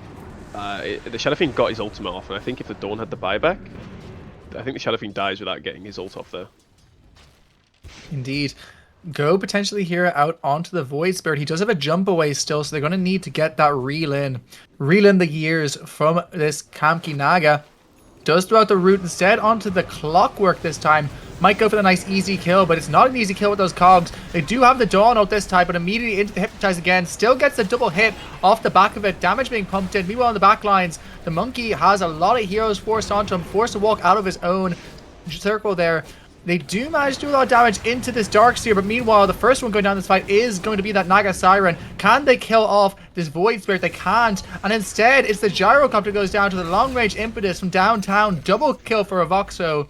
The Enchantress Specialist showing up here with a 3-for-1, and meanwhile, they've now put this Ench into the cogs. It's a 4-for-0, and suddenly, out of nowhere, an 8k net worth lead for the side of Sentinels. Radiant's bottom tower is under attack. Yeah, wow. I think Sentinels have just taken these fights slightly better. This Monkey King, which, is he going down here? Yeah, could go down here. Could be a really big kill. Yeah, does manage to kill off the Void Spirit. They cancel one of the TPs, but he's gone for the teleport, which means he could be in trouble now. Oh, not quite connecting there with the vacuum in time. Does manage to get out of there. Very important kill to pick up. That was huge for him. Absolutely huge. As I was saying, I think the Monkey King in these fights is sort of finding himself in no man's land. Like he wants to be in the middle of it. He wants to get his Wukongs down. But at the moment, the damage from this Void Spirit, who's now got Dagon, and the Shadow Fiend, obviously with the magic damage, just with the right click with the minus armor, he's kind of struggling to stay relevant in these 5-on-5 fights. Is this Void Spirit Dagon the done thing at the moment? I would have thought something like the Ags would have been more popular, no? Yeah, Ags is definitely more popular. I'll be honest, I haven't seen Void Spirit Dagon for a little while. It gained a bit of popularity at the start of the patch. Seems to be working as he picks up another kill here. Yeah, so Void Spirit's innate means that he gets 25% more of basically the secondary effects. Dagon does give some of all of the stats, but I think Ags is probably just better, if I'm honest. Dagon might be a little bit of a BM for them. Seems to be working so far. Having a really good start to this game, despite having a disadvantageous lane in that second position in terms of these net worths, but they are slowly turning this gap a little bit smaller on the side of Wongs off the back of the kill on that Void Spirit. He is now going for the Shard of the Void Spirit, so that's the lighthouses will be coming in. Meanwhile, the Monkey King building in towards that BKB, and when that BKB is online, it feels like he can really start fighting. Yeah, they need their BKBs now. They just need to hope that Gyro finds some farm out of nowhere. You know, he was on top of net worth at 11-12 minutes, and now all of a sudden the Shadow Fiend has got, what is it, almost 3k? No, so it's more than 3k, it's 3.5k more than him. Really, really solid lead. To be fair, he will get a bit of farming stimulus with that Chrysalis into that Aghanim. When he has the Ags finished, he'll start farming a lot faster, but once again, it feels like the side of Wongs haven't been able to adapt to the high tempo gameplay from the side of Sentinels, and here comes that Clockwork again. Damage. Honestly, my MVP this game so far on this Clockwork has been there every single time to enable his team to get these kills. Yeah, I think right now they just need to wait for these big items. So the Dawn is very close to Ags, really trying to find this gold. The Monkey's kind of close to BKB. I think they need to wait these big timings. Hopefully he Looks doesn't... like the side of Sentinels are going to let that happen. In comes that Dagon, follow up as well with that Resonant Pulse. Throws at the hammer to jump over that and does dodge out from the Aether Remnant. So a nice escape there from Shirks. Yeah, that would have been really bad if he died. Although he is hiding. Oh, breaking his ankles maybe. Oh, walks right past. Meanwhile, though, the Monkey King jumps in onto the two heroes. This does not look well advised, and indeed the Dawnbreaker jumps on top as well, but he's on 10 HP, so he just dies immediately thereafter. It was a little bit more of save your buddy syndrome, I think, unfortunately. You know, he really, really wants to help. You know, they're good friends on Wongs. They want to help each other out. Sometimes you gotta know when to cut your losses. Indeed, Shard is picked up. It is the jetpack, which I think often kills you more than it helps you, but good players, you know, often use it a lot better than Runtail does. So I'm sure they can put it to very good effect in a game like this. Nothing in particular you want to fly over necessarily. I cannot play this hero. I cannot use the jetpack. It's just too confusing for me. I cannot get my head around it. So you know what? I'm here with you. I understand. I know the pain. Now, Reese, I'm going to just posit that if you were playing in my bracket, you'd probably do a little bit of a better job than I would. You know, I am not too proud to say that. I think an Immorto playing in my dear legend bracket could pull off a Clockwork better than I could, but he is one of my faves, and even I struggle with this stupid jetpack. Used to be quite good before expanded armature. Now it makes far less sense as a Shard. Speaking of difficulty, the clock, here comes this gyrocopter. The wall is dropped onto him. Nice use there of the song to keep him alive. Drops that TP thereafter. A nice disengage, but once again, great hook shot coming in from the Clockwork, catching Kamki off the back of this one, making sure they at least secure one kill out of that wall investment. I think Kamki will be happy with that. I mean, so will Sentinels. Sentinels are getting exactly what they want again. They've just got their items, took over the map, and now they're going to get this Roshan. Probably take all the tier 2s. I know they want to fight this. Kamki buys back here without song. Yeah, it almost feels pointless. Yeah, they go in on the MK, but his ult is immediately cancelled. They do have the Aghanims coming out from this big old Dawnbreaker, but he's nowhere near his own gyro, so he's not healing the gyro, and now Shirks just looks like he's forced to turn tail and run. They buy back, and they get very little out of it, and they're still chasing down this Windy and Shirks, who goes down again on this big old Dawnbreaker. The Wind Ranger follows him into the grave. 23k, and hang on, we're not done yet. This could be a dieback. In comes the jetpack. He uses that little glimmer cape to get immediately past him and survives in the end on Kamki, but Aegis going to go into the back pocket alongside that 3-for-0 fight. It's looking like last game again, Run and Tell. Looking like last game. They are very ahead right now. Indeed they are. It looks like it's only going to get bigger as in comes those triple lighthouses. Catches out Nagi. Nagi's dead again on this monkey. The side of Sentinels have came to play tonight. Yeah, they've got the pipe now on Darkseer with the Crimson. The Enchantress now is just doing damage. You know, this is not normal +5 damage numbers. The Shadow Fiend, he's got his Manta, he's got his Aegis. The Void Spirit now has got travel, so he's going to be everywhere. This is again a real uphill battle for Wongs again. After this tower falls, the Ench will have a higher net worth than the Dawnbreaker. Yeah, it's been a rough one. It started off so well, like level 3, level 4. They killed the SF. They sort of had a lot of lane dominance. I think it was just these few Dawnbreaker ultis. It started with the one at the top lane when they went for the Wisdom Rune. I think he just got it maybe 5 seconds too late to help. Then I think the second one didn't go too well, and once you don't have impact with these first few ultis, it's really hard then to get back into it. Definitely. I think it's been a pretty rough game so far for Shirks. We haven't seen too much Dawnbreaker out of him this tournament. We've definitely seen him play it in previous tournaments, but just potentially, the nerves of a grand final getting to him a little bit, and it's definitely showing in this game the difference. If you look at the start that the Darkseer had versus what he had, it doesn't feel like it should be going this poorly.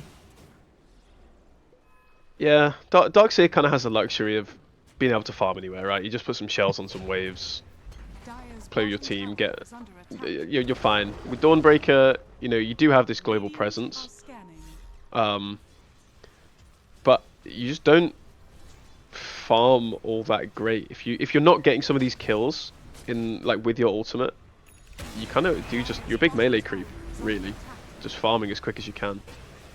Jump in now onto this Naga Siren, trying to force out that song early. Instead, he is caught up by that Boundless Strike. Does manage to jump away there with the Dissimulate. They're now pressuring it onto this tower. The presence of the Dark Lord Aura doing a lot of damage onto this tower. I assume that is the facet he has gone for. And yes, it is the lasting presence. So doing a lot of damage immediately onto this tower. They do kill off the rocket before it connects, but still a lot of damage out onto this Darkseer. Follow up as well with the Dawnbreaker ult. Great use of the Dawnbreaker ult this time by Shurks, as if he could hear us cursing him in the background. Pulls off his best ulti of the game so far. Buyback from the Darkseer. Yeah, that was much better. That was a really good ulti. It not necessarily separated the fight, but it meant that the rest of Sentinels just couldn't really do anything. And the fact that they killed Mizanti is really impressive, given all these auras that he has. He has the Surge, the wall that he didn't drop. So, you know, there's still signs of life from Wongs. As the Gen Zs would say, man is aura farming. But this time, that buyback as well that he expended after that fight, definitely going to put a bit of a hole in his coffers in terms. But they don't seem like they want to be done. They want to make use of this buyback. They want to get value out of it. And indeed, there's no more ultis to speak of other than this Naga Siren jump in from the Void Spirit, immediately kills off the Monkey King, and he uses his BKB. So even if he buybacks now, no BKB to speak of. They do song onto 3 heroes, but it's not enough when you have damage on this Clockwork doing so much lockdown with a Voxo throwing in all of these impetus shots. Here he goes with the Hurricane Pike as well. Wicked sick on the edge. 3 for 0 in this bottom lane. Barracks going down, and Sentinels marching towards a second game victory. I think they just have to wait their spells on Wongs. Oh, he's bringing him into the fountain though on the Naga. Could have been a little bit too much here. Oh, beautiful play there by Kamki. I don't know how he's not getting tipped for that. That's poor Yeah. from Wongs. Come on, get a tip. You know, if those boys are tipping a play like that, then there's some vibes in that call that perhaps need to be solved. They get off another use of the root, but the Shadow Fiend has that Manta style finish, means that he can immediately jump out of it. In the end, they lose their bottom lane of racks and that mid tier 3 and gain very little in exchange. Now the top 4 heroes all belong to Sentinels. Indeed, the Clockwork out farming his own offlaner. Yeah, but it's not fair, you know, the Clockwork's got a Midas. Midas and Ags. He has the Beirut Ags, as I like to call it, or the Baghdad Ags. He has to rain down the rockets from above, farm the whole map, annoy his cores. Really nice to have this game as well, actually, in terms of chasing down heroes like that Monkey King. Well, I didn't realise that when you press Ags, your battery assault affects every unit it can. So if you go onto like this Naga or, well, Naga plus anybody really, you're hitting everything. Absolutely, and with the follow-up that something like the Void Spirit has with that Lighthouse build, getting off all those big Ether Remnants, you're talking about a lot of AoE damage on whatever he jumps on. And I gotta say, like, if I'm to shout out one standout player this game, obviously a Voxo having an incredible game on the edge as well, but a lot of these kills being enabled by damage in this Clockwork, and I'm quite shocked to see that he only has 1 death so far. Man wants to farm some imprint. He wants to show his mid laner how it's done. I know, if Meister doesn't feel top, hang on, jump in here for the Monkey King. This feels like a Hail Mary, but he has that Hurricane Pike, so he's able to jump immediately out of it. Follow-up ulti coming out from the Shadow Fiend. It feels like they haven't chosen what target they want to go on. They're all going on different heroes. The communication isn't there, and now they try to turn back towards a different target. Down goes the Dawnbreaker, down goes the Windy, down goes the MK. GG called. Game 2, even faster than Game 1. Goes in favor of the side of Sentinel and Esports. They are 1 game away from winning this best of 5 finals.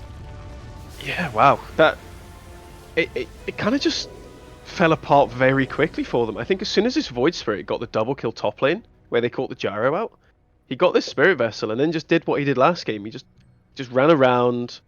He basically did what Mizanti did last game, sorry, where, you know, the Axe got the Blink Blade Mail. This time he got this Vessel. The Clockwork is Clockwork. He's always with you, and they just dismantled Wongs. It was more of a shock to see than anything really, because if you look at the graphs there, Wongs are winning in net worth. The graph is very slightly favored for them, But then you see this big swing around 15 minutes, and it's just downhill from there for them. Yeah, I don't mean to harp on it, but I really do think it came off the back of those few failed Dawnbreaker ultis. I think that was their X factor this game, and when that didn't work out, it really did punish them quite heavily. There's a lot of bad blood between these two teams, a lot of tips flying back and forth, a lot of messages throughout the weeks, and indeed it's worth noting 2 members of Sentinel Esports did get absolutely crushed in the finals of the last LAN by Wong's Bakery. It's 2-0 right now in favor of the side of Sentinel Island Esports. I believe we're about to have a game 3 coming very, very soon. It could be the last game. We could be going till tomorrow if the side of Wongs can pull this one back. We've seen them pull back harder series before. Stay tuned, folks. We'll see you in just a few.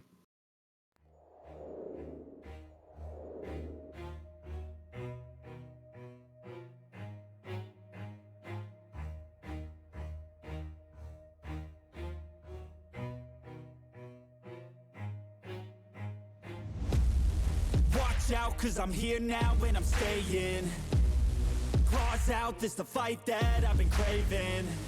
I know there's something inside of me, but it's been masked by fear and anxiety.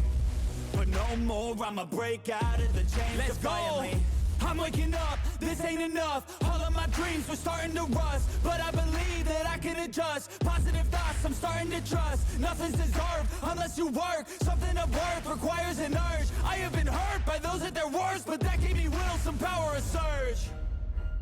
And they know that I won't surrender, so they fear me as a contender. When I fight, they always remember, yeah. I will be known, I won't let go. I will not stop, I will be great.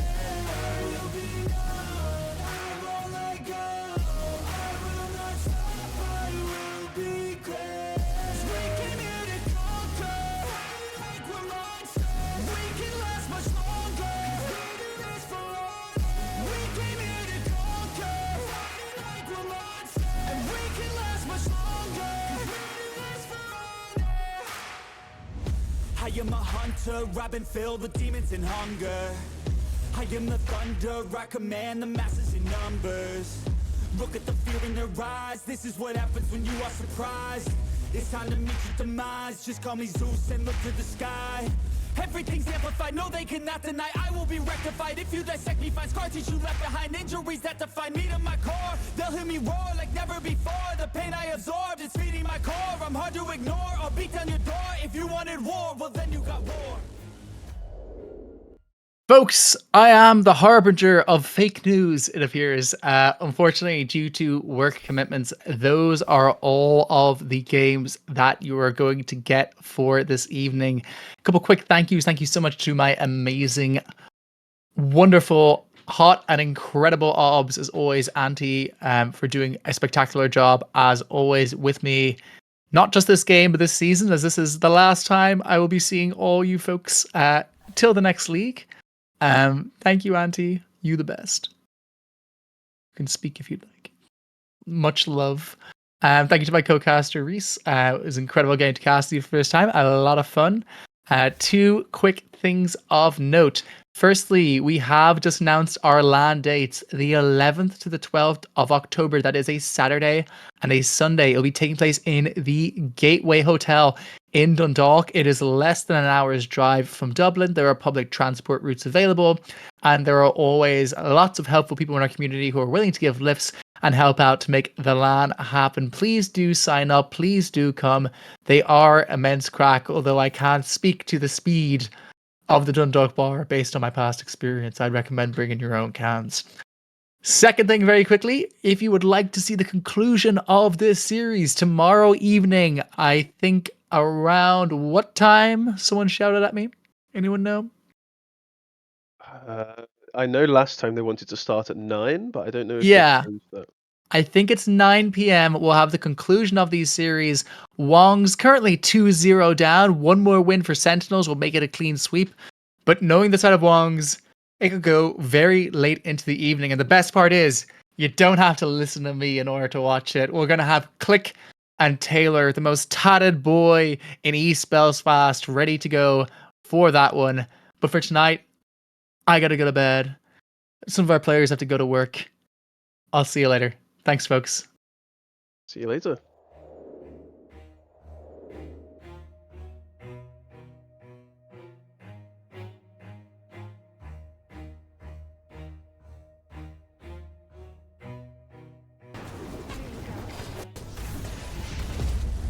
Watch out, cause I'm here now and I'm staying.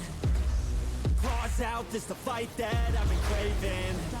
I know there's something inside of me, but it's been masked by fear and anxiety. But no more, I'ma break out of the chains. Let's go!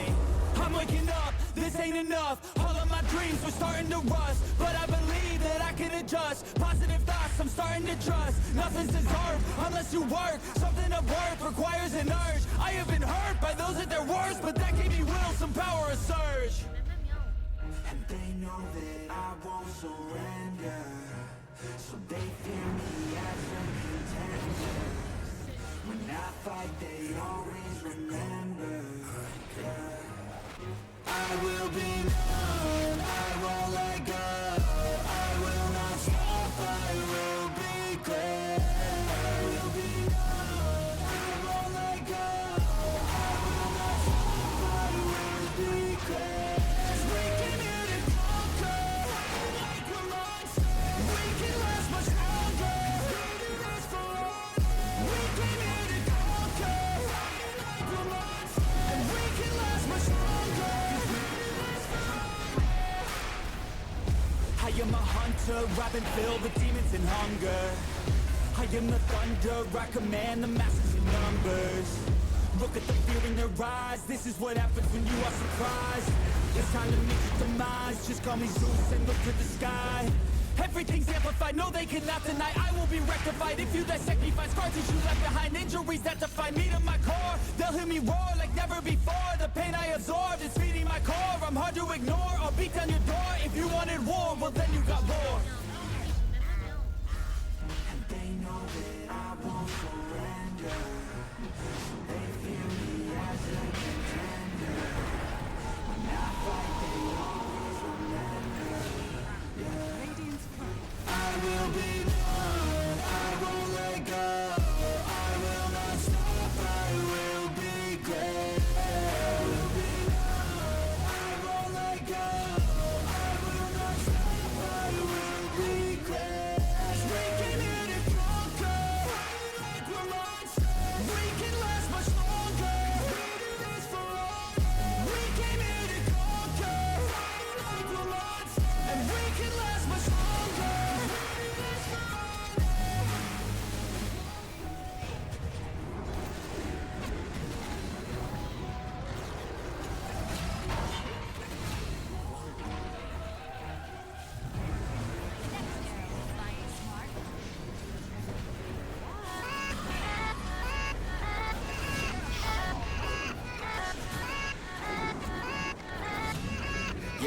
Yeah, let's go.